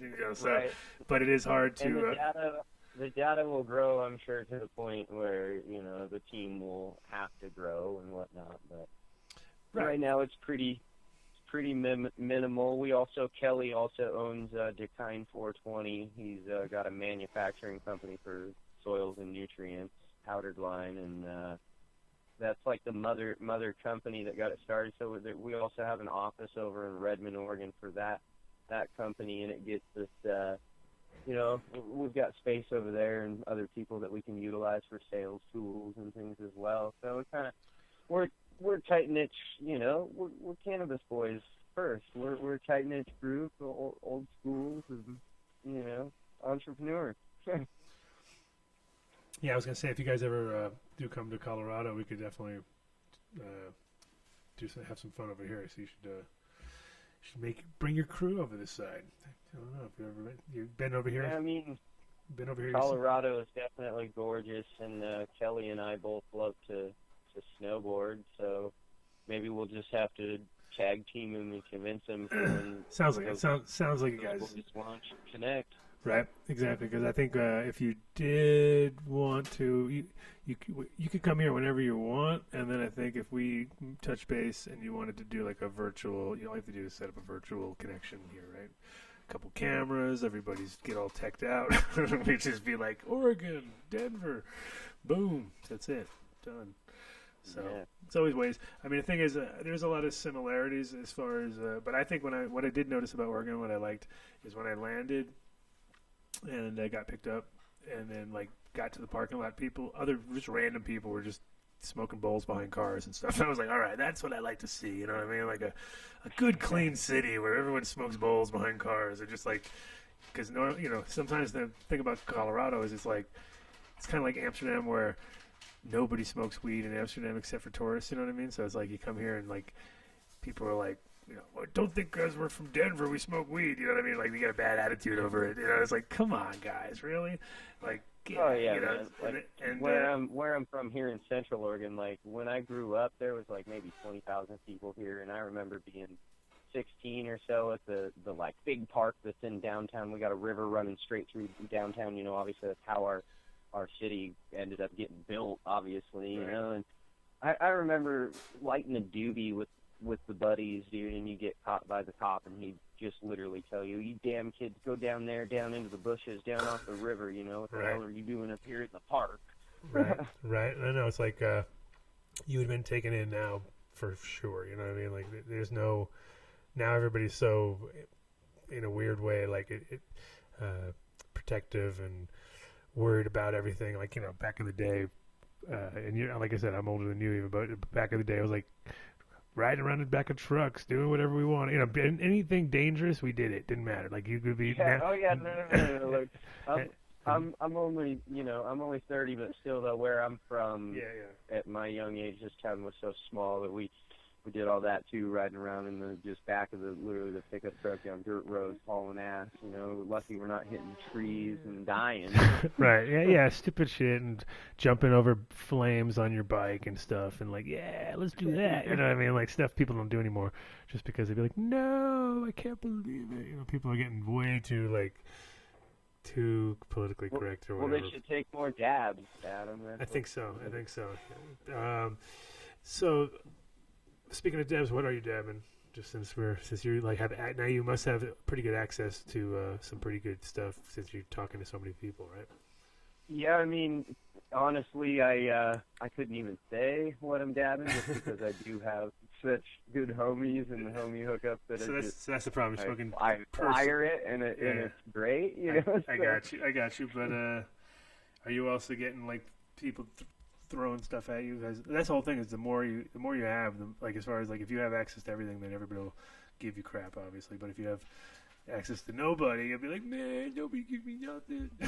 But dude, Cannafo just recently got back from sponsoring the CannaCon in Santa Rosa, California, and that was pretty wild, I'll tell you, because we were smoking a Cannagar. It's like a super expensive, like tons of different kinds of weed and hash and shatter and stuff inside this thing, and it's wrapped in a marijuana leaf, so there's nothing but cannabis, this whole thing. It takes like 3 hours with 40 people to smoke it, and then they also had a medicated room where there was a dab tasting area where it was just all these different dabs in this electric rig hooked up. And I mean, I just went in there, dude, and just, we'll try some of that, we'll try some of this, we'll try some of that. So oftentimes I end up at places where shit just gets thrown at me. Sure. What have anybody doing any kind of like sending you guys a weed or anything just for thinking that you're testing it and anything? Like, here you go, here's some weed. Never get No, but we get inquiries all the time for us to send people weed, though, because they think that we're like a big old weed bank, because we have all this information. But we're like, no, we'll hook you up with, where you can get it or grow it or learn how to grow it or, what are you trying to do? That would be more than obvious, I guess. Sorry, I'm doing a dab also myself. So. Yeah. What are you dabbing on there? This stuff called Wakeford, which is delicious. It is a skunk G13 cross from back in the day that I did, which a guy bought seeds from me and then that guy was Reefer Man Seeds, actually, I should say, Charles, and he went up to Canada and then crossed it with I always forget the name of it. I think it's called OCB Cam or something like that. It's a Canadian strain, and then somehow I got seeds of it recently and I grew it out, and I don't even like now I realize it makes such good extract that it's turned into an extract plant. I'm like, all right, just grow it outside as big as possible and turn it into extracts. That's all we're doing. So I'm spoiled enough that I can literally request. How do you prefer? More of a like oily oil, like sticky, or like all the way to the point of like shatter, hard shatter. No, I'm over the shatter game. I used to be a shatter kid. Now I'm over that game. I'm like, no, there's no flavors in there. It fucking explodes and goes everywhere when you're trying. Yeah, and it's just if it's cold. It's cold out, you go, oh, yeah, you get that effect. But no, the problem is that it's too much heat involved, and then all of a sudden it's just like there's no flavor left. And sometimes, I mean, I've had for convenience purposes, and there's been moments where I've been like, oh, this is just perfect. Bop, bop, bop, bop, bop. I can handle it and move it around. And I used to be really like, I don't want to deal with oily stuff. But now I'm totally gravitated towards like soupy, oily. And it will kind of like, this is stuff, you can show this one here on camera. This is what I'm smoking now. And this is like, it was sappy, but now I've had it for a while and it's turned kind of crumbly, whatever-y. There you go. Well, and then But usually I have it a little more sappy, and that's because it's more terpene and it's more flavory. Like, it's just kind of, and it's also like for, you know, if you're gonna be smoking all the time, you can't have like a gram of this and a gram of that. You know, I go nuts like that. I just want far behind on the video. So yeah, it's almost like an earwaxy. Yeah. I got guys drilling next door, which is always helpful during a show. So I don't know if you guys can hear all that, but that's helpful. That'll probably go on for hours. What time is it now? How much more time we got? Because I'll be like, these guys will kill me.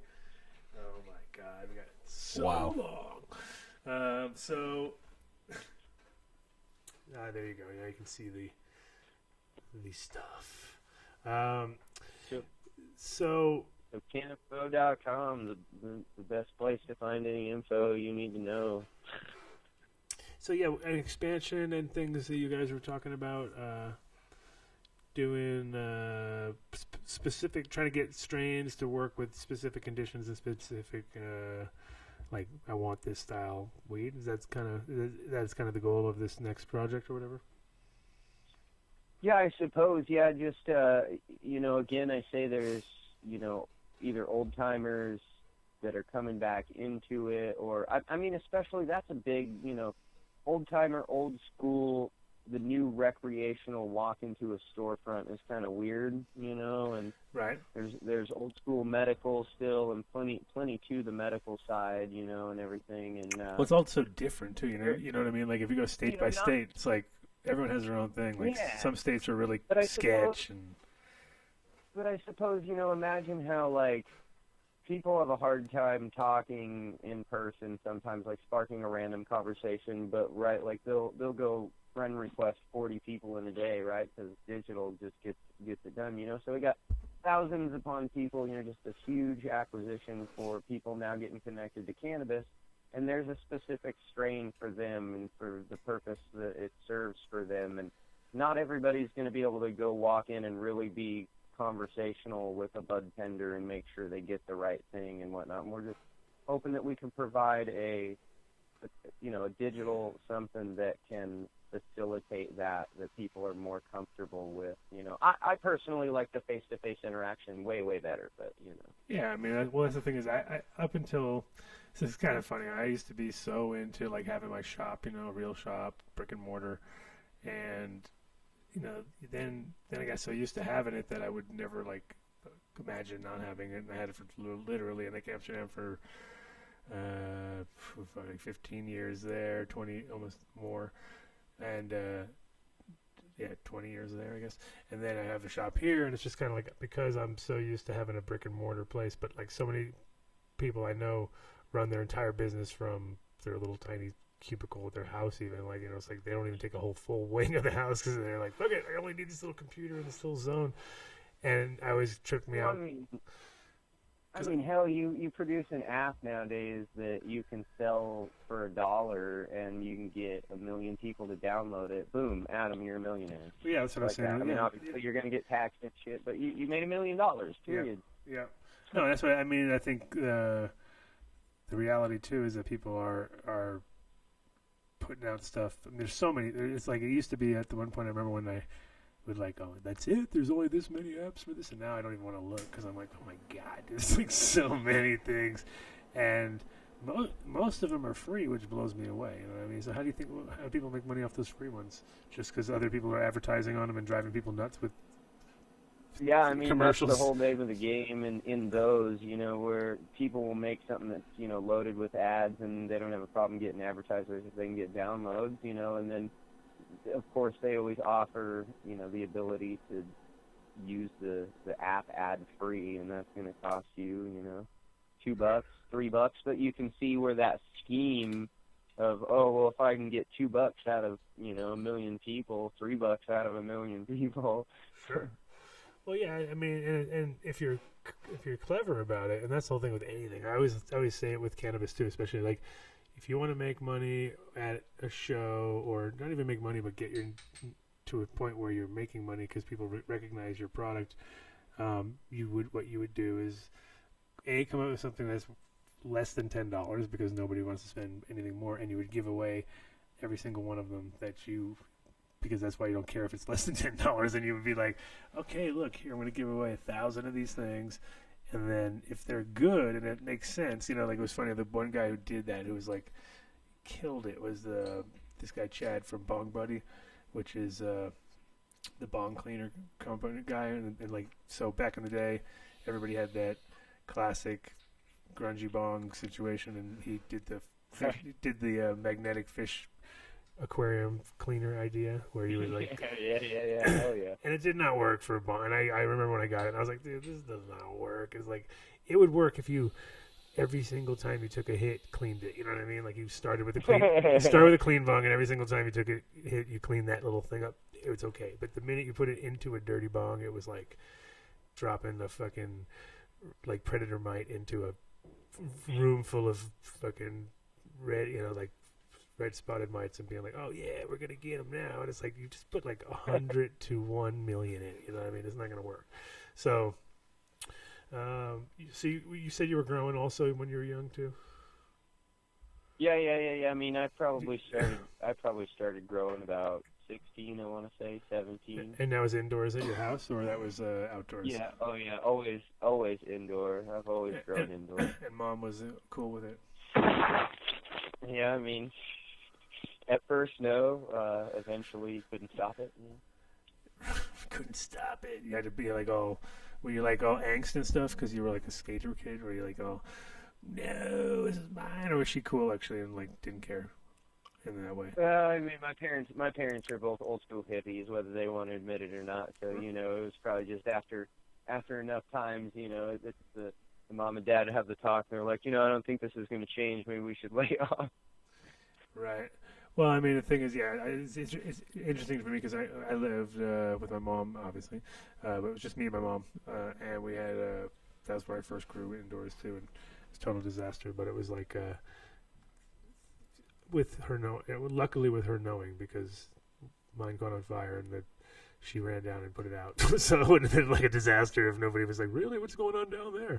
Grow room, you know. So you got to be. I mean, I got in heat every once in a while, man. I remember at one point I had a friend of mine. We both had these custom bongs made. We had a friend of ours that was over 18 to have the bongs made for us, and it was I won't get into super detail, but like I loved big bongs, and we had a big one made, and he like little bongs. We had a little one made, and we named them God and Jesus, you know.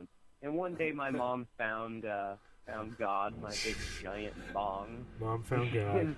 And it met the concrete, but you know, at the same time, it was probably because it was like a $250 bong, and at my age, my mom was like, "Why the hell does he have this bong?" She was probably more pissed about that than anything. Right.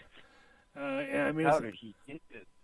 Yeah, my whole thing was like, my mom didn't want me drinking, so I got drunk. I'd pretend I was high. I was like completely the opposite, you know what I mean? She didn't care if I got high. She just didn't want me drinking. That's funny. Yeah, so it's kind of a complete opposite spectrum. Yeah. I don't think I could, when I'm baked out of my mind, pretend I'm drunk or vice versa. It's pretty hard in a way. It was a weird one. So you did a little bit of growing, and then how do you feel like this? So you think this is literally going to grow Google of wheat or what? I mean, I think it could. Guys, I see where dedication behind it and put it on. Just because the thing is, it's never ending. You know, weed is like, that's the whole thing. Guys, I think you guys have taken on a real major deal just because it's getting bigger and bigger and more. And I have a hard time keeping up. And yeah, I mean, you know, I'm out on there in the trenches myself. It just depends on where we decide to make our moves. You know, like Kelly had said earlier, we had at first kind of chased the connecting producers, processors, and retailers. You know, and there's a few companies out there already doing that. And it's like, when we first came up with the idea, it was so simple. Like, all they wanted to do was connect with each other, almost like old school, like just get each other's contact and stuff. And we would have jumped into that quick enough, you know. But now it's like they want it to be, you know, everything manifested and secure transport, and there's so many different parts to it. It evolves every single day. So you're right. Like, it's never going to stop, and there's always more facets than you can take on. You know, I mean, the ever-growing green rush in the digital world has got a lot of potential. Yeah, no, and that's the thing is it kind of always comes back full circle, right? Where, .com, there was that moment in time, obviously everything burst and everybody, like, people lost and some people crushed it, of course, got out early or whatever, but at the same time, it kind of comes back full circle where now cannabis, because, obviously there'll be other people on the block, like you said, there'll be people trying to do whatever. Cannabis will, put so much more business back definitely into printed stuff, like, into our local paper here is completely weed, like it's, would not have survived without the advertisement that goes on in there. And then on top of that, every story in there is about weed. So it's like, okay, these guys are pretty much into weed, There's yeah, we're liking it over here where we're at too. I mean, there's pretty regularly our magazines, our news companies, there's stories on cannabis companies and cannabis entrepreneurs pretty regularly, and it's a good accepted thing over here too. And it's time for us to do it. Like that's one of Cannafo's goals too, is to try and bring some transparency to a commercial level as well, so that all together we can show Uncle Sam, let's just stop bitching and complaining and let's all make some money together and move forward. Right. Time to reschedule cannabis. And well, that's the thing that scares me. Go for it. That's the thing. I mean, Jesus, how much money it can contribute to our stupid little thing we call the system. I mean, that's the whole thing. Is it's the people want part of the money for sure. Like they definitely want to be involved. So they see, ooh, there's all this money, and then unless they figure out an angle, they're going to see it go fly by. And I'm involved, and I'm not making any money. I see like other people like, oh, they want to get involved. I'm like, they want to get involved, and you just look at them and like, who the hell are you? Like, you have nothing to do with it. They just think it's easy money and it's this and it's that. It's like no. None of those things. Right. But at the same time, like, not even on the money side, like, it needs to be proven to the damn feds, obviously, because they're so thick-headed, that it is something that can be commercialized and whatnot. And it is just a plant that you don't have to fear. You know what I mean? And that's going to allow to where, over here in Oregon, just an Oregon resident can grow 4 plants and no one's getting screwed with. I mean, it really is. It's so chill and relaxed on top of the commercial thing going on. But that commercial thing going on is what's gonna, finally wake up the snarling beast on the federal level to take the whole nation to what us in Oregon and Colorado are now experiencing and loving. Because we're on the inside right now. We're on the cannabis love where we're at right now. But there's people that could be listening right now that are in a place where they're like, fuck, I wish I could just grow a couple of plants and not get, it's fucking crazy where I'm at, So yeah, we've got to band together as being the states that have pushed that, to bring it to our whole nation and let everybody burn down together. Right. I mean, the thing is, like the South is definitely some work to be done down there. Northwest is, fine. Here is good. We're surrounded by a few weirdos. We have Utah, always there. But for the most part, it's kind of like, walls are coming down for sure in America. Like I feel within 3 to 5 years, so like, another 2 cycles out or something like that, we'll have some. We'll be at that point where people will be like, you were doing, it'll literally be weird because like my kid is 5 now, so he'll be, looking at it back like, he's probably going to be like, you guys are smoking weed? Like, what the hell? We don't do that. Everyone's got like little gel cap things. He's like, that's it, done. I was like, what? And we'll be like, what? What? Flower? Like, we don't flower anymore. Exactly. So, I mean, it's already going to be weird for watching that develop because just watching how quickly the market swings left and right and does things. And, like, for instance, anybody who's making propylene glycol pens now is pretty much retarded. You know what I mean? Like, there's no point for that because none of us who smoke weed will want it. You know what I mean? Like, anybody who wants it is a noob who has no idea what they're doing. And, oh my God, this tastes like coconut. It's really good. You're like, oh my God, like what is that? Like, ugh. but it keeps happening over and over and over again because each state comes in, somebody looks at the numbers and they're like, well, I could put a gram of oil in each one of these things, or I could put 1/10 of 1 gram in each of these things and 99.8% propylene glycol, you know what I mean, and call it a day and like make a bunch of money, you know, and that's what kind of like you're always in that like weird zone where, I mean, weed is still one of those things where everyone's working at an angle like on every side that they can, you know, if they can. But you find that also out there, or, I mean, same. Over here in Oregon, like, it just gets handed to me. Like, fuck, I don't even. It's been so long since I've bought weed. Like, oh yeah. No, for sure. But I'm just saying, there's still like going to be somebody who's not necessarily going to. It's not even like that to them. They're looking at it like it's almost like when you have people from driving across country and they see a bunch of hemp and then they're like, oh my god, look at that stuff, and they think. They smoke it and realize it's not good, but they know they can rip somebody else off, so they grab a bunch. So like, oh, let's grab it. You know, we can grab it. We can turn it into 2 pounds of weed. I mean, I think we're pretty mellow, man. I mean, it's so easy access and cheap prices for good quality stuff that, and you know, enough people locally and the type of people around here are just so open and whatnot. I mean, yeah. like, no, Oregon's definitely definitely one of those spots. It's like wouldn't feel bad there with not having weed going to a party. You know what I mean? Because that's you know you're gonna smoke something good. Whereas if you go to a party in some places, you're like, oh, if I don't have weed on me, A, I'll not smoke anything good, or B, someone will have better weed than me. I don't have any weed, no weed to fight back with. You know what I mean? Because that is a kind of little curse of stoners, is that they're all very competitive. You know, so I feel like out of all the things out there, it's like back in the day it was never competitive because it was one of those things where it was like you had to find 6 people that smoked weed and go out in the woods and smoke weed during, you know, recess or whatever during school. Pretty much.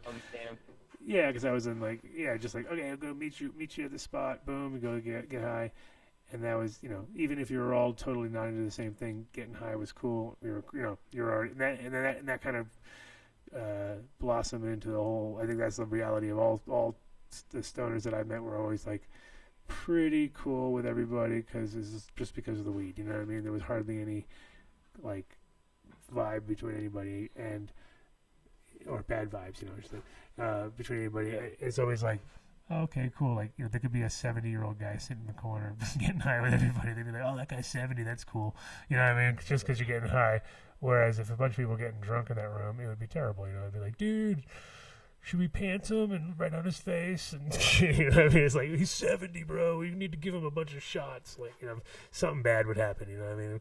So, yeah, it's Our tourists are usually pretty mellow, man. Like, we get them from Idaho typically, and you know, Idaho doesn't have too many stoners, but the ones that are Oregonians at heart to fit right in. But I actually do got to get going now. Here, no we're problem. getting close to 4:20 here. I got something I got to go do. Oh yeah, you got 7 minutes to make it happen. You got 7 minutes to make it happen, my friend.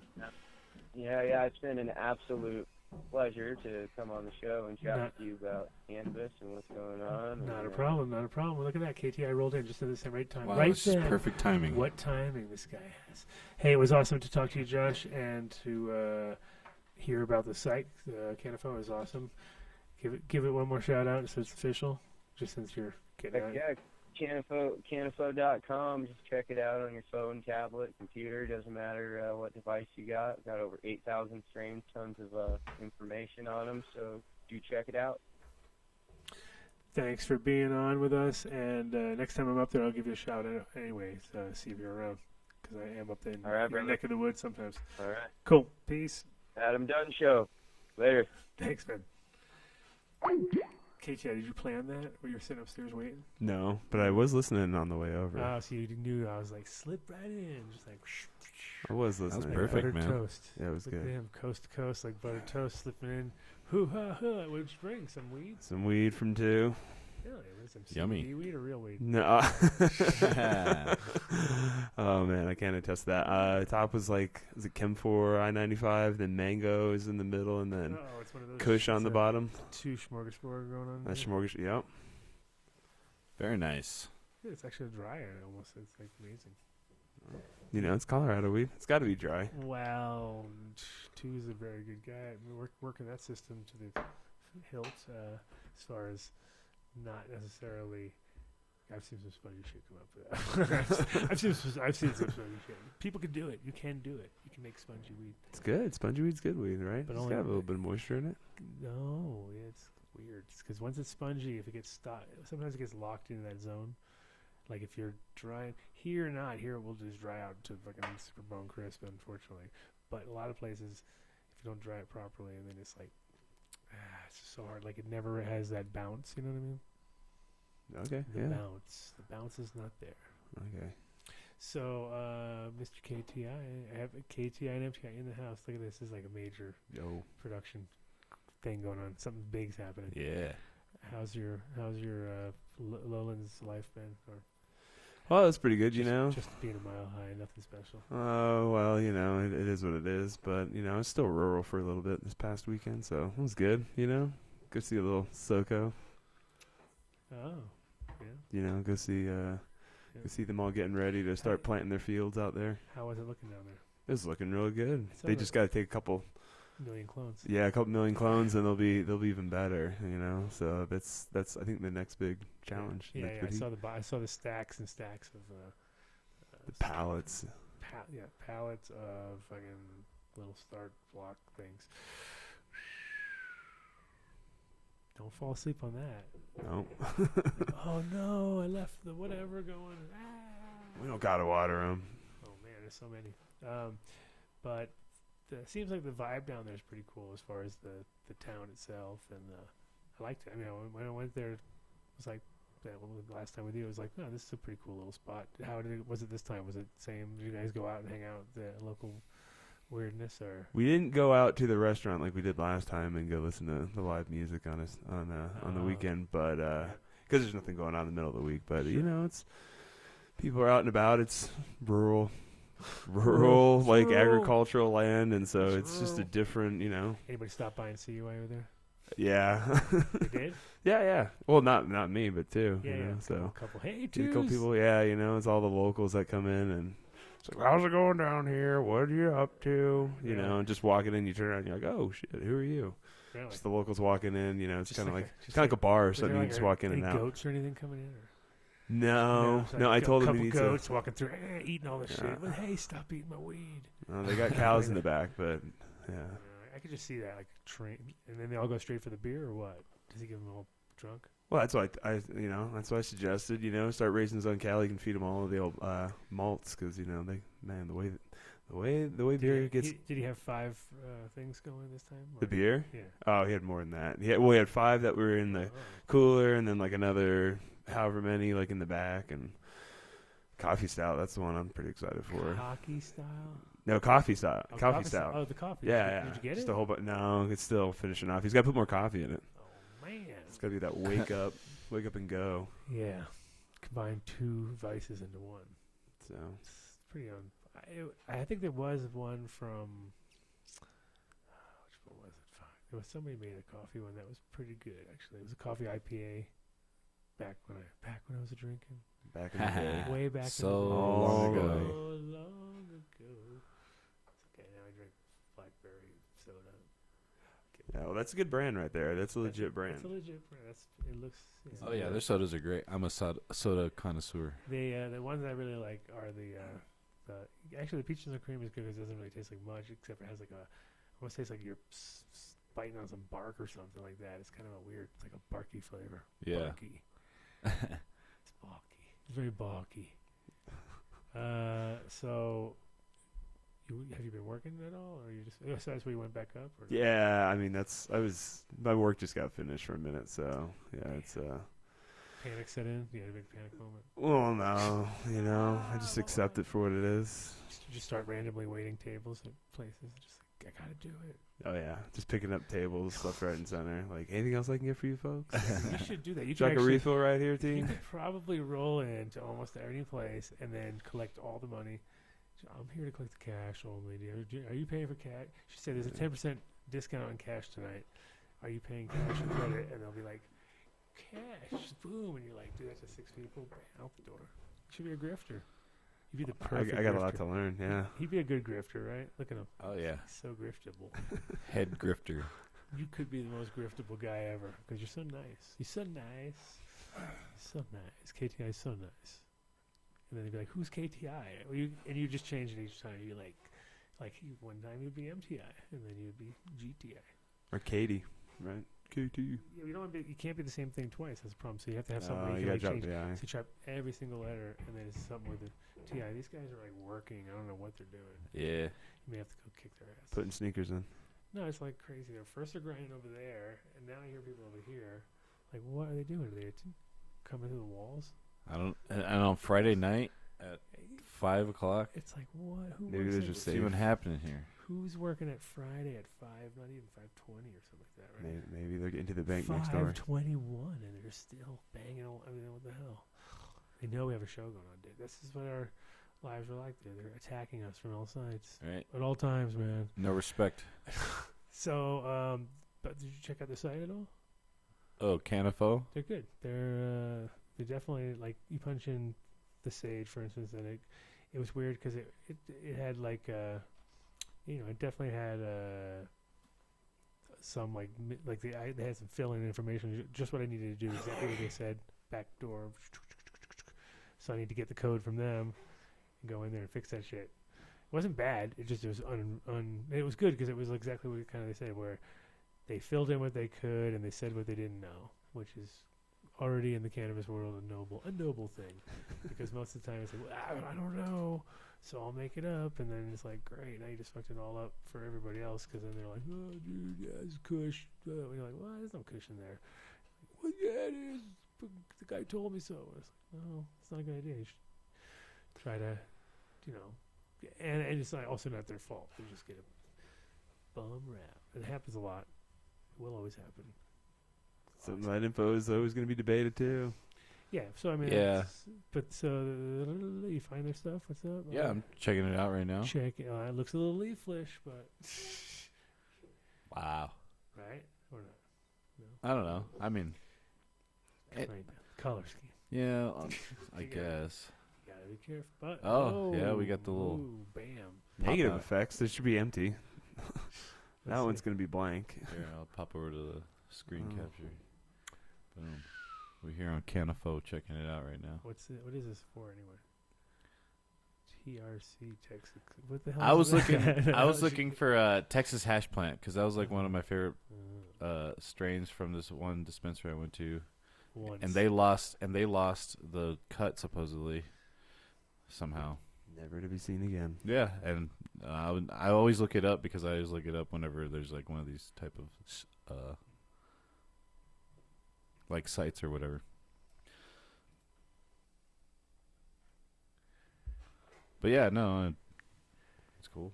Okay. No, hey, come on, show it up, show off, jump in there, do it, keep going, Let's go for see. everywhere. They got Okay, all of TH's. 101 headband. Let's check it out. What's 101 headband? It's right off the 101, the highway, right?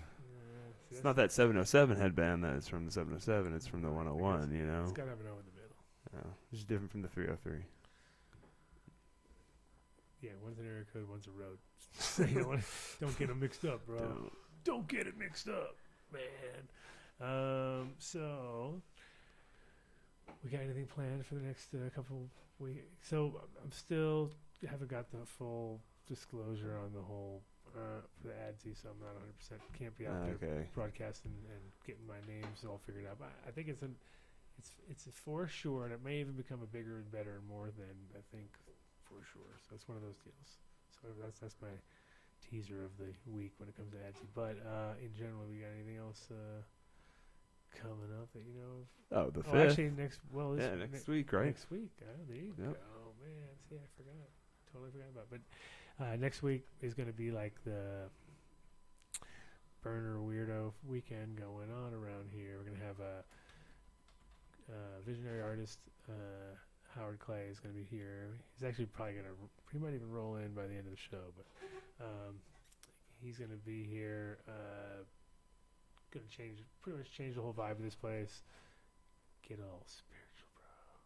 Yeah, crystals, right? Crystals. Sage smudging. We're doing any? Smudge everybody that rolls in. Yeah, Right, you get okay. smudged. You're smudged. No, I don't know about that. But we're gonna have a showing a video, which is on the it'll be it's about Further, and I think it's just called Further, and it's about the guys who originally were on the bus and about the guys who took over, then recreated the travel and did the whole thing, and acid included, of course. So Cool. and then Sweet. we're supposed to have Alex Gray rolling through at some point, so that should be pretty big of a deal. That's So- a big whoop. Yeah, we may have that. That may be on a Sunday because that might be the only day we can have him in. So we may do a double shot. But if he's in town, we'll definitely get him over here. Because Alex and Allison will be in the house. Pretty sure. I was trying to get him for Friday because I figured that'd be perfect. Get him on the show. Boom, boom, boom. Throw him in there. Show the done. Now it's going to turn into a whole rigmarole, but at the same time, it's kind of worth it, right? Oh yeah, no, that's totally. I mean, those guys are awesome, and I think on that Sunday, because it's actually, so Friday's our party and our thing. It's also First Friday, so I mean, everybody's having something going on. And then that Saturday at Red Rocks is going to be Allison and Alex doing a live painting and bunch of trippy, I think, Sound Tribe or somebody's. Oh, so there's music with it too. Yeah. Okay. I think one of those. Oh, it's at Red Rocks, so it's going to be huge. Well, He's just on just stage. watch them paint. I don't know. Nah. Could be the new Somebody- thing. I don't know if it's a Sound Tribe, but it's somebody like that. It's like some big. You'll know. You'll be like, oh yeah, those guys. Music that'll complement the painting just perfect. Perfect. Especially with enough drugs, you'll be complimenting. Like, yeah, it'll be all that. Be part of the. You got to be part of the creative process, right? And that's how you do it, right? Pretty much. Yeah. Send the vibes and the energy to the painters and to the musicians. Can I get a refill on my Yeah, I'll grab you one. Blackberry swagger one of these? So, anybody else lined up? Oh, That sounds like Jeremy. well, Jeremy, of course. Get that build soil. Right, you have to get on some weirdos like you did with Ed. You did a good job. You get some more. People that I wouldn't expect. I would never have asked, but it's fun to have them on here. That was actually turned into a really fun show. I suggest everybody watches that one all the way to the end because the end was ridiculous. Did you watch the end of that show? The end, I didn't know. See, I will be checking that out now, part 2. Oh, it's So I knew there were 2 parts to it. Yeah, there's always 2 parts because our show always falls apart when we try to. Hey, we didn't. This fall one's apart. one-parter. No, this one's one. No, I noticed that. Hey, we didn't fall apart today. Yeah, I noticed that today, and I wonder if it's because we had that weird resolution with the TV going on. Now that we have the monitor, maybe something with that. That's kind of what I'm thinking because that's the only difference. CPU usage or something was better. Or? No, the CPU usage has been amazing actually lately. So I wonder if like that weird resolution was making a lot of things chunk up pretty bad. Chunkalonious. Our show was all chunked up. I didn't realize we're getting chunked up. I thought we were just I don't know, man. falling apart every time. So. No, it's chunked up. It gets chunky So and it if falls you've been apart, listening man. to this show all the way through, and you've been like, "Wait a minute, it's not falling apart. What's going on?" Your guess is as good as ours. We just went and bought a new monitor. That was pretty much it. That's the only thing that's different, and that's what solved it so far. So the cutout problem. So that's nice. Well, there we go. We are on our road to actually having a full-on as soon as- show that doesn't fall apart. And then you already ordered the And mixer. how am I going to talk about falling apart in the middle of the show? Maybe I should just make it up. We should just pretend, and we should make okay, we're all falling apart, and then we just like do a bunch of dabs. Actually, Yes. we're doing dabs anyway. It don't really matter. Would you like a dab? Well, I mean, I don't want to be rude. You don't want to try this. What was it called again? The Wakeford. That's right, the Wakeford. Yeah, I heard it was pretty. It's pretty good. It's Oh yeah, Is this? Do we know what the lineage is? Is it on the website? it is actually on the website. I just looked it up a second ago, but I just is it on closed their it. website? Yeah, actually, it was on the Cannafo website. Yeah, what do they say? Oh, let me look it up Because I again. don't never know the name of that one site. Like the chemo or something like that, or the. It didn't seem like it had lineage, so He just had like a description of the strain. So let's see. It has Wakeford, Jim Wakeford, and Wakeford 2. So. Well, the Wakeford is I have, and then Jim Wakeford is the guy that actually was named after. Okay, so Wakeford is a hybrid strain. It originates from the United States. It may taste fruity, spicy, earthy, sour, piney when smoked. The strain can make you feel euphoria. Yeah, it's all piney, skunky, stony. yeah, and then that's about it. Oh, yep. Yeah, it doesn't have the actual but I've actually looked that up on another site and had the lineage. I'll look it up for you real quick.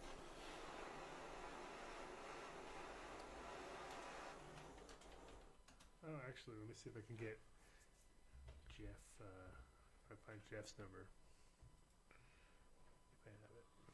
It's UBC Chemo. Yeah, that's what it is. UBC Chemo. There you go. Cross with G13 and Skunk One, probably. Yes, it says. Yes. Yeah, that's funny. And that picture of that. Okay, see that picture? That's the kid who works for me or with me or whatever it is, and that's his picture that he took. Okay. Of his plant, and then he gave me the seeds of that one, and I grew that one on. That's what we're smoking right now. Oh.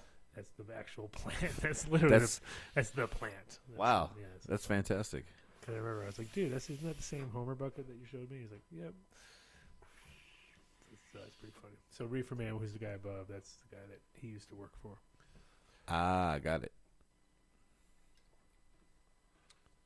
Yeah, that was an accurate description of it. Huh?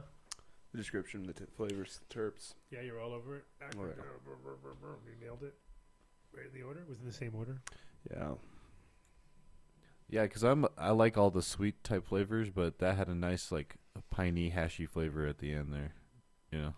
Yeah, it's very piney. It's vanity piney. A lot of piney in it. When I'm doing the show, I can never get into my phone. The code becomes impossible. Oh, that's funny. I can't see nothing. It's terrible. So I got a new truck today, by the way. What kind of truck? Yep. What'd you get? A Ridgeline. Ridgeline. Yes. Nice. Yeah, it's all right. Do you still have the other, the Ford? Yeah, they want to give me $500 for it. Not a Ford, it was a Volvo. Yeah, but you also had a Ford too. No, Mom's truck. You mean the big? Oh, okay. Word. Okay. That was the farm, literally the farm truck. Dude. I was driving around with farm truck. like pieces of hay flying out the back. I was like in the city with my farm truck. So have you loaded up the Ridgeline yet? You packed it all down yet? Given it its own little break-in? No, I haven't packed it down yet. I have to get some soil though soon, so it'll get its uses real quick. Don't worry. And it's I love Hondas though because they're always so smart. You know what I mean? Like. They're intelligent. Those damn guys always nail it. Yeah, no, they just always build it. It's kind of like how Apple is compared to PC, like we were talking about earlier. Like just everything's so much like, it's so perfectly convenient. It won't work. So, no, my other car was getting so dangerous that I was like stalling in the middle of the highway. The Volvo? Yeah, I was just like, I thought they were about safety. Yeah, it's weird. Oh, like, now man, the thing that's is, terrible to hear. The guy wanted to give me $500 for it, so I was like, nah, I'll just keep it and I'll have it worked on now that I have another car, and take my time and spend the tiny amounts of money that I can and try to get it fixed. Like, if there's any major thing, I won't do it. But if I can get away with like a couple sensors and a timing, right now it seems like it needs a new starter because I'd get out and bang the starter with a piece of metal and it would start. And I did that like they'll bang it 5 or 6 times in the middle of literally in the middle of like a 6-lane road with my kid in the back. I'm like, this is not safe. It's time to get a new car. You know what I mean? I was like, I can't be doing this on a daily basis because he would be all what the hell? And I'd be like, dude, just relax. I gotta go outside. He'd be like, don't go out. I'm like, I gotta go out. And I'd go out and he'd start crying. I'll look both ways. And then it was like big trucks were going, and he was getting all freaked out. And I was just like, all right, this is not good. I gotta go get a car. So I went, and of course I have 0 credit. I tried, and they were like, "No, you got no credit." They were like, "Hey, the good news is your car is like $2,500 over, like what you're paying is like $2,500 under market value or whatever." And I was like, "That's great." Bad news is you got no credit. I was like, "Fuck!" They're like, "All right, here's like $3,500." And then they gave me a couple names of places that I can go, which is going to kill me. They're going to be like, Mr. Dunn. And I don't have, I'm going to end up paying the whole thing cash, which sucks. because the whole point of me getting a car was kind of to build my start. I was kind of like using that as a little leverage, like, hey. But anyway, I paid all my bills. Well, that's good. Yeah, so that's a good thing. And That's a damn good thing. And I've been waiting ever since. And so it's been over. Like, it's so funny because I've been watching. I'm like, now I'm an American. I sit around looking at my credit all day. Credit can go up. it's literally, I'm at like the top of the bottom right now. I'm like that good. I'm so good. I'm like the top of the bottom. Now I just got to get from there to somewhere else. And I literally was calling up the places like, hey, I paid you guys like fucking weeks and weeks and almost a month ago. They're like, yeah, it'll probably be a while. Like, they're like the TSA, dude. You pay them and they're just like, okay, I'm going to take that money and just bring it on over here. You know, like, come on, dude. It's like TSA, when you ever get those guys, how like, you tell them something and you're like, dude, I want to opt out. And they're like, ooh. Then they're like, mail assist opt out. They do it real slow, and then the guy goes, oh, and they just sit there. And you're like, dude. They wait around for like 10 minutes for a guy to put gloves on, and then he finally puts the gloves on and goes, come over here. You ever done this before? And you're like, oh my God, this is so lame. Come on. You're like, yeah, I've done this before. Let's do 5,000 this. times. Let's make it happen. Come on. 1, 2, yeah. I wish I could grade those guys. The thing is, the funny thing when I was leaving TSA last time, I was like, there's nowhere in TSA where you can put like a complaint box or a suggestion box. There's like they'll never do that. You know what I mean? Because they'll know that thing will get so full on complaints and That's funny. suggestions. Yeah.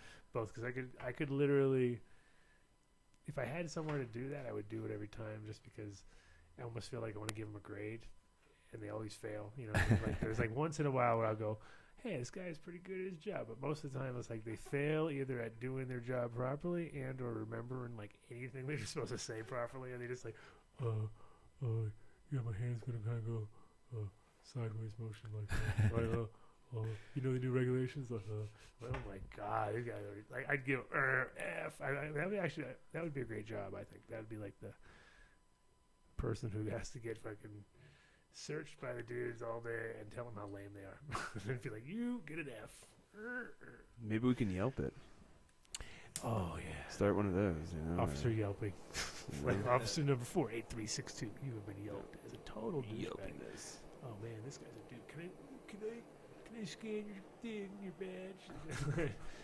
Total yelpy people.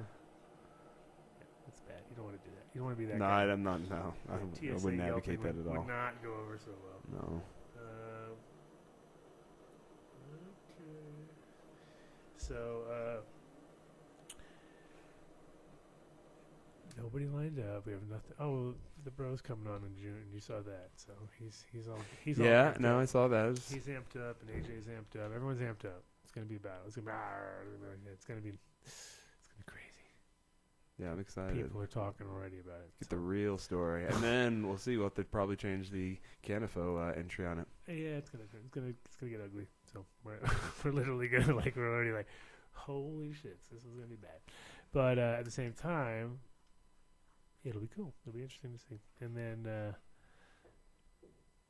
maybe we'll go down that rabbit hole a little further. We'll be like, okay, the never-ending story of Sour Diesel. But it does. And there is a beginning. It's more about the beginning than the end. And the ending, obviously, is open-ended on any fucking strain out there. But there is actually...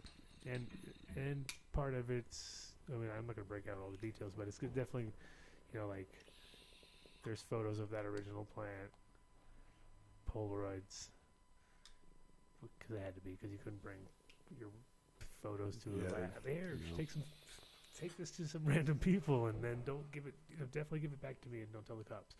But Polaroids, you get away with them. Polaroids, I used to like them just because of the convenience, but for weed, it's never taken a great picture. The crazy part is this one, you can totally see that it's that's it. Like that's definitely it's definitely the one. And so it's like you don't see that structure too often. And there's like a newspaper behind it to prove that it's came from someone's garden, or there's not. It wasn't really thought that far ahead, dude. Because nobody was like, "Hey, I'm gonna buy." It was more like, "Hey, let's take a photo of this plant. Oh, that plant's really fucking good. Oh, this is our diesel. Oh, okay, cool." You know what I mean? It was one of those like it literally kind of fell into place. Cause it wasn't even like, it was. doomed from the beginning. Just anything sour, just kind of like HP13 was like that too. It was one of those strains, just caused a lot of turmoil. And What is HP13? I always wondered that. Do you know? it's a hash plant. I mean, it's hash plant, obviously. Oh, but it's got a really like no, it's tasty. particular I like it. flavor to it. Yeah. I can always kind of pick it out, but I was always wondering what the genetics were on that. I never knew. I could never find it either. Where you got the thing right now. You gotta get the Cannafo. Oh yeah. Come on, Cannafo, that Wow. Cannafo. See, I gotta milk that shit now. God, jeez, I wish it was that was almost like made up stuff right there. Oh yeah. Like, how could I ever find out what that was? Oh, we had the guy on the show. Actually, the whole show. Did not notice that. The kid would have done that. The kid would have just been like, huh? What do you mean? They have squishability ratings on them. Might have been a question. The kid could do that. He could squish all Squishability 8,000 strains. ratings. The kid's got to squish all 8,000 Squishes. strains and then give a squishability. Yeah. Hey, I give this one a 6 squishability. Double 6. Huh. Hey, whatever that means. You know. The strain's only known parent is an Afghani landrace. That's kind of how they do it on the stage. Is they talk about it, but they don't really have a. Yeah, well, that's the only talk of the lineage of it. Other than that, it just talks about how it tastes. What's the favorite taste?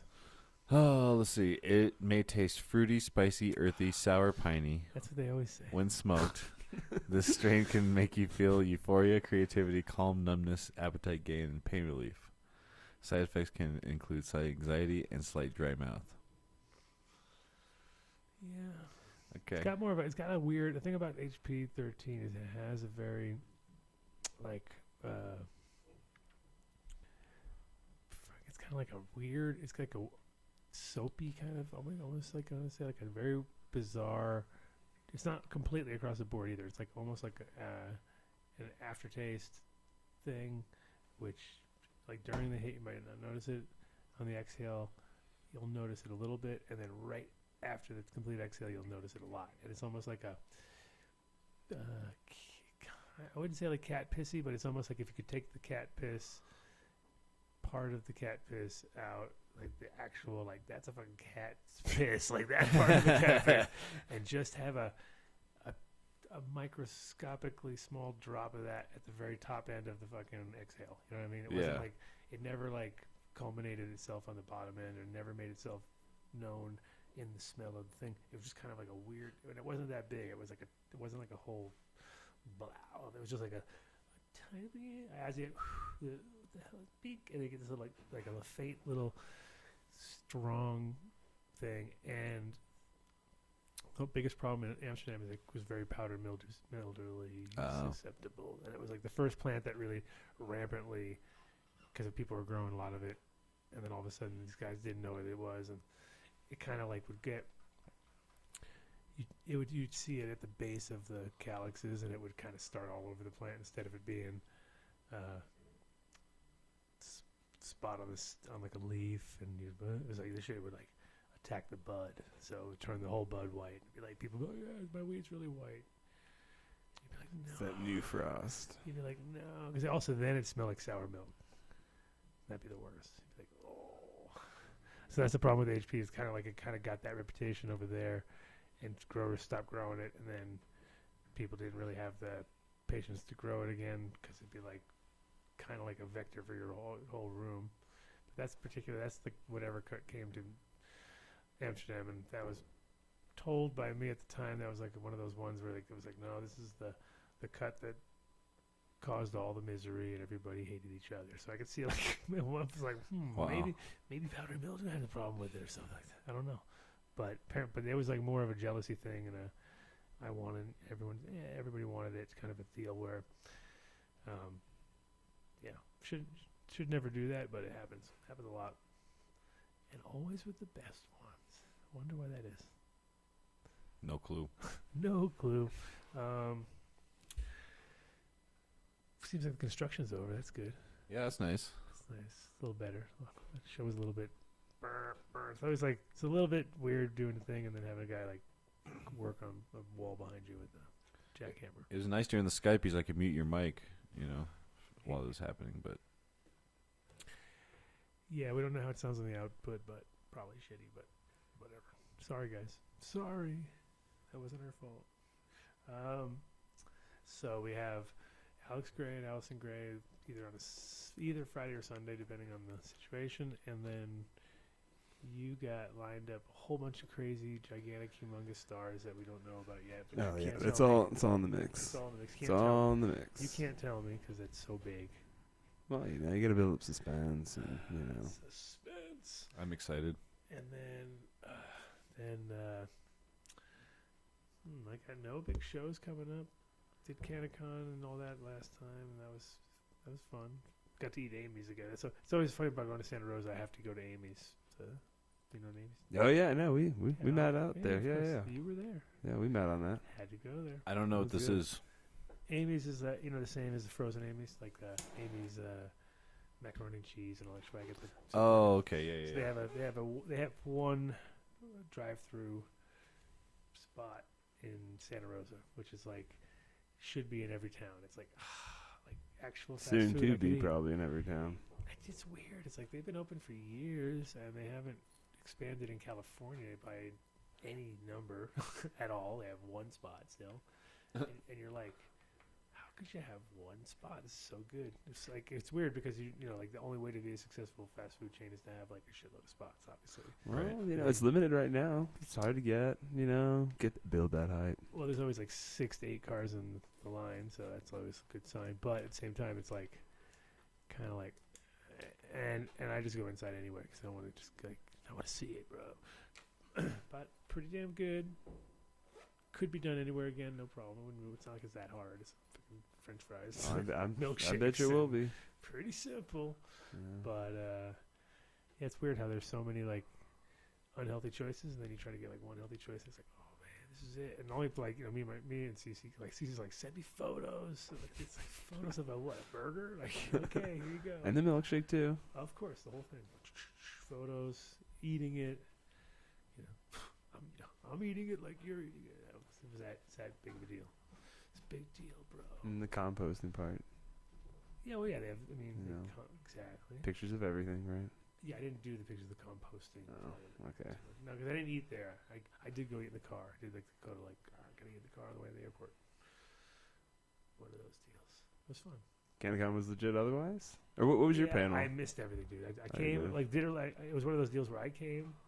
We did the panel. It was actually pretty good. It was good except the sound was fucked because like we had no monitor.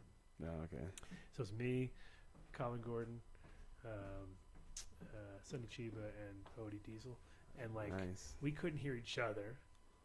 We couldn't hear them, but they could hear us. So it was a lot of like, but they could hear us like this, like I'm hearing them because there was a lot of ambient sound in the building, and people were breaking down to go home as we were doing our thing because we were the last. This is last. We were like the last. last blast of knowledge. like, of all Adam right. Dunn, and 3 it was days. like, I mean, information-wise, it was pretty good, and we did a good. Like we actually, because we came in and just boom, boom, boom, did it, and between us, we tried to pull it off, but it was like a strain to hear the guy, and there was no way for him to do it because the speakers were turned the wrong way too. So the whole thing was just a little bit of a shit show. Plus we had those lavalier fucking bullshit things, and everybody had beards, so the combination of talk was like. I was like, nah, it was terrible. Terrible. That part. Like I said, the information was great. And I told everybody, all you have to do is get one nugget, guys. One nugget. That's all you need. Makes it worth it. That's the ode of the Adam Dunn show. One nugget a show. You get one nugget.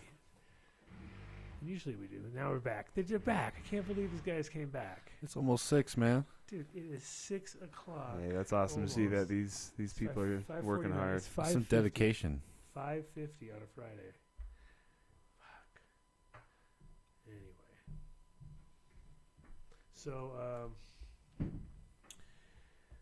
Jesus, getting messages from the bro right now as we speak. The bro, Getting info.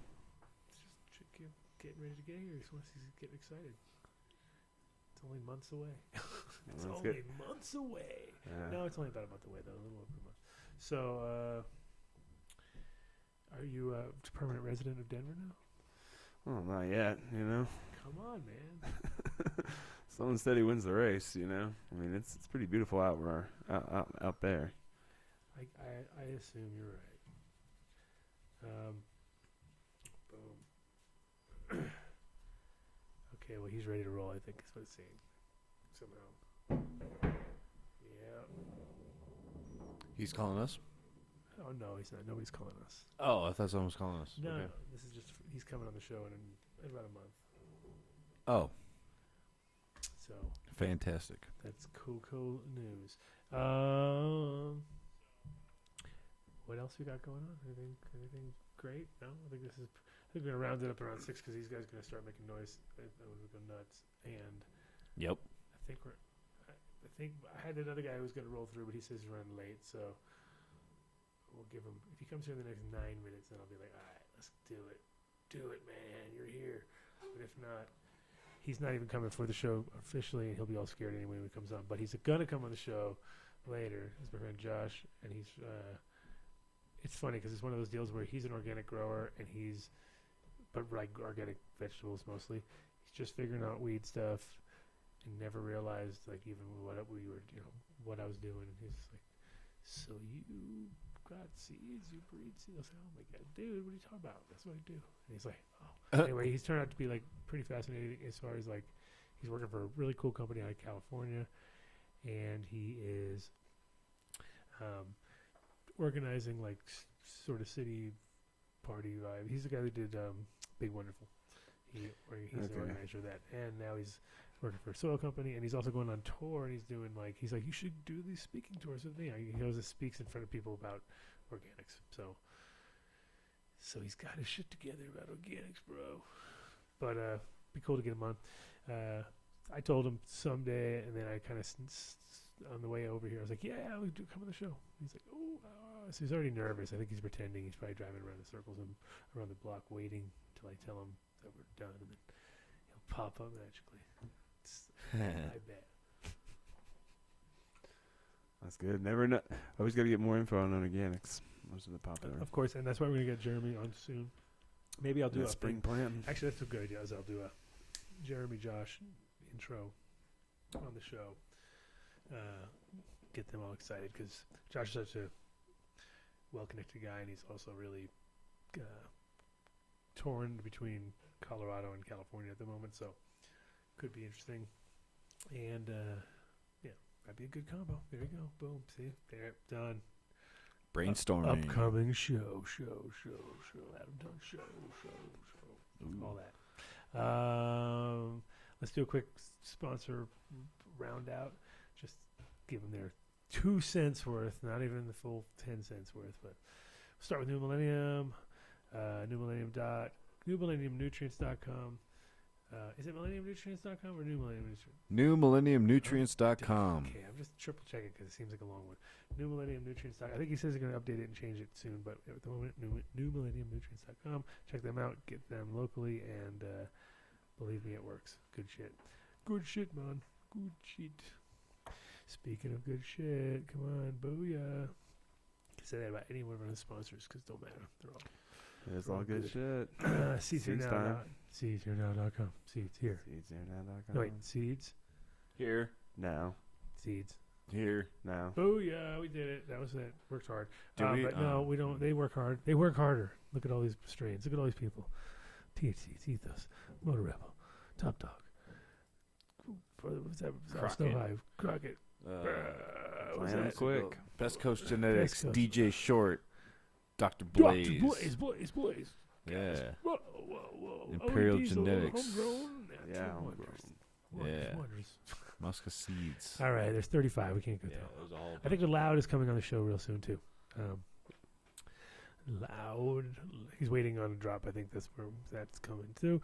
But Seeds Here Now is your one-stop shop for all good top American breeders, and also go to them for Seedsaholic. Go to seedsaholic.com, and then I think it's Seedsaholics with an S. Seedaholics, I think. Let's. Seedaholics. think we're hoping there's more than one, right? But you can go to them, check out all sorts of crazy auctions of rare and one of a kind and weird stuff. Oh yeah, Sunday. Guess what I'm doing? What? Rapping? Going to the Monster Jam. Oh, Monster Jam. My kid's gonna go nuts. Oh boy. Jam. Monster Jam. Where do they do that at? Huh? It's gonna be in Colorado Springs. Oh, well, of course. Of course, it's gonna be like Yeah. half Springs is Army people with their kids and half Wahoos and us. Us, the family of non-weird people, the weed people. Speaking of weed people, you can go to growstone.com. You can drink. What is going on over there with this? Oh my God, you can sand your Late night work. All right, now it's gone ridiculous. Growstone.com. Drink some more fucking bottles. Make some more Growstones. Growstones.com. That's it. That's rad. All right, next ones. Boom. Speaking of shit, once again. Oh my God, I can't believe it. Buildasoul.com. And Jeremy will be on the show hopefully soon too. I'm going to give him a call and figure out what the hell we're going to talk about. But there's so many subjects because he is so on fire with all his products, and this is the time of year. Oh my God. Unbelievable. They're trying to cut through our walls, do something weird. Buildasoil.com or 855-877-SOIL, and that is for you're able to get source material of all sorts of crazy stuff and delivered right to your door. Delivered to your door. Amazing. It's the best. Handcrafted chocolate from Edibles. Incredibles. They got the shit. It's consistent. It's fucking on point, and it's available everywhere in Colorado. A couple places in Nevada, a couple places in California. Going nationwide, going internationally wide. Yeah. But definitely got some of the bombest flavors, and like I said, they not only consistent, but they tell you what they are by you open up the things. Everything's molded properly with the exact dosage on it. Bam, break it up. You know what you're doing. Don't guess. Don't let your dog guess. I mean, you just Yeah, eat the whole no. bar usually, Yeah, right? your dog. Go to iloveincredibles.com to check them out and check out their newest thing, which is these fruit gums and the sour. What are they? Sour gummies. Oh, they're both gummies, right? Or, Yep. Okay, sour gummies and Sour gummies. sour and And fruit chews. oh, fruit chews. Yeah, I thought they were different. Okay, fruit chews and sour gummies. Bam. Yup. And those are smaller pieces than the old originals. And that is it. That is it. And they're gonna keep working. Guy's not coming. Gotta keep working. What time? Oh, we got 2 minutes. If he gets here in 2 minutes, we're gonna keep rolling. If not, I'm just gonna say, hasta luego, baby. Move on to the next. He'll be on hopefully within a week or so. Like I said, he already said he was scared. Scared. Not really. He said he wasn't really ready. Gotta do some prep. Yeah, I gotta go drive around with your truck. Go take care of it. Like, go quickly go now wash it. Oh, did I get a speck of dirt on my branded truck? No, I already feel like that. I was like, no, it's pretty funny though. I was like, they filled it up for me with gas. That was pretty dope. I was like, good job. Oh, that's really Keep nice doing of it. Can I them. just keep coming back because now I bought it from a dealer. Like, just come back, right? Hey, Monica, can you fill me up? They put in that premium as well. I'm pretty sure it's like a club. Like, they're really cool when they want you to pay for them, but I'm sure if I came back like 4 or 5 times, I'm not going to get the same treatment as I did when they, oh, hey. Because I take Nick with me every time I go to the car dealership. That's always good. He just gets all the food, snacks, and he's like, The popcorn. no, they gave him Famous Amos cookies and some sort of like granola bar thingy, and hot chocolate and apple. And I was like, come Yeah, on. they just hook them up. Oh man, he just got hooked up big time. And a Loved coloring it. book and pens. Yeah, and he was like, Wow. "Bam, your kids, you're buying a car, boom." But like I said, I didn't spend that much, like $9,000. Yeah, nothing. Cheap. So we don't know what we're doing next week. We never do. That's the whole thing. Neither will you. Nobody will know. It'll be secret. Totally top It's a secret. surprise What do we every do? week for It's gonna me. be Alex Gray. Damn it, I know what we're doing. Yeah, no. Next week it's definitely sussed. We don't know a day though. The 5th. Yeah, we don't know because I could have Alex on that day, so it could be like a double shot crazy weekend. Probably is what it's going to end up being. I'm suggesting double shot crazy weekend. So it'd be probably Friday and a Sunday show. So pretty much everybody can get around on Sundays, right? Unless you go to church. Going to church? No, I'm not We're going good. to Okay, say. we're good then. It's gonna be early, like 2 o'clock, 1 o'clock, maybe. Or, I don't know. That's perfect, actually, for me. Boom. See, there you go. Maybe if it happens, maybe we'll have it on Friday. It'll just be like Crazy Friday. Crazy Friday. But we're doing that show that Friday too, so it'll be kind of hard. Until Broncos season. Oh my God! Then you're just gonna be useless. Yeah, then I'm going to be used on Sundays. Oh, you can hook up like another TV up Well, as there. long as you have the or something, TV on, I'm like, good. I mean, we can totally do that. We're good. Sounds good. All right, thanks guys for watching. Thanks to my beautiful wife Cece for taking care of little Nick, who's kind of sick. Nick's been sick. Really? Yeah. Every time I send him to school, comes back, bam, nails. And then everyone else gets sick. I'm fighting it all the time. Fight it. Just don't do it. Don't let it happen. It's easy. KTI, any shout-outs? Shout out shout out to Ace and to yeah. Andy. Andy is crushing it right now. Crushing. That's good to hear it. Yep. Everything's just Perfect. Beautiful. locked in. Yeah, he's locking it down. He's doing good, and he's and we're just we're throwing. The hardest part of again is throwing stuff out, but it's way easier when you get somebody else to tell you your stuff. This thing is no good. Let's throw it out. But this thing is awesome. Let's make it like this. And he's killing it. It's like Making moves.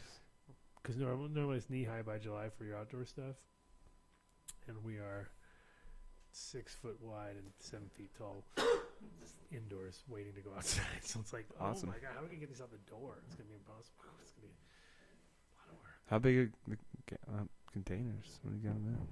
They are in. That one's like in a 20. Oh, man. Yeah. There'll be some work moving those, too.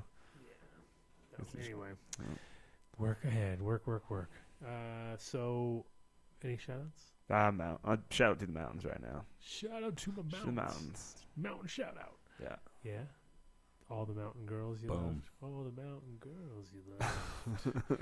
All right. Shout out to Chat Gang for being there the whole time. Check game. Oh, yeah. Definitely to And them, actually. shout Yeah. out, of course, to Ernest Buck for holding it down, doing the fundraiser for Ernest, Yeah, they hit some good goals with that. for Buck Russell. And they're hitting some goals. Yeah, they got some good goals, yeah. Nice. That's what we want to hear. And then, shout out to Chat Gang, and shout out to everybody listening who doesn't know who the hell we're talking about, and shout out to all new listeners because I know we get them all the time. And we're getting closer. We got one show that didn't completely fail on us. That's good. A one-part show. What do you know? 1 part show, not 2 parts, not 3 parts, not even 4 parts. I mean, we've done it all. We've had every single collapse of show possible combo. Probably all because of something stupid like that. But we're getting it together, and we will be reaching out to you with more interesting episodes, I think, and all sorts of cool things. Yeah, and I'll I'll be on iTunes and Yeah, and So- doing good on that, right? iTunes and SoundCloud and YouTube. You know, SoundCloud's been a everything's very good everything's getting it. angle. So a lot of people use SoundCloud for other stuff. So check us out there because I think Mhm. there we look like we're even doing better than we're doing here sometimes, right? Yeah. It's Oh man, we're on fire. We're like, well, it's wow, all these good, guys are so. great. Everyone listens to, like no music whatsoever, just us mumbling compared to all these DJs like SoundCloud. We're like crushing those DJs. Well, yeah. I'm like, as in between the DJ sets, check it out, right? Yeah, exactly. Well, see you guys on all the different mediums, and see you next week. Peace. Is that ding? Practically every one of the top 40 records being played on every radio station in the United States is a communication to the children to take a trip, to cop out, to groove. The psychedelic jackets on the record albums have their own hidden This is a special question. We don't want you to smoke genetically modified ganja.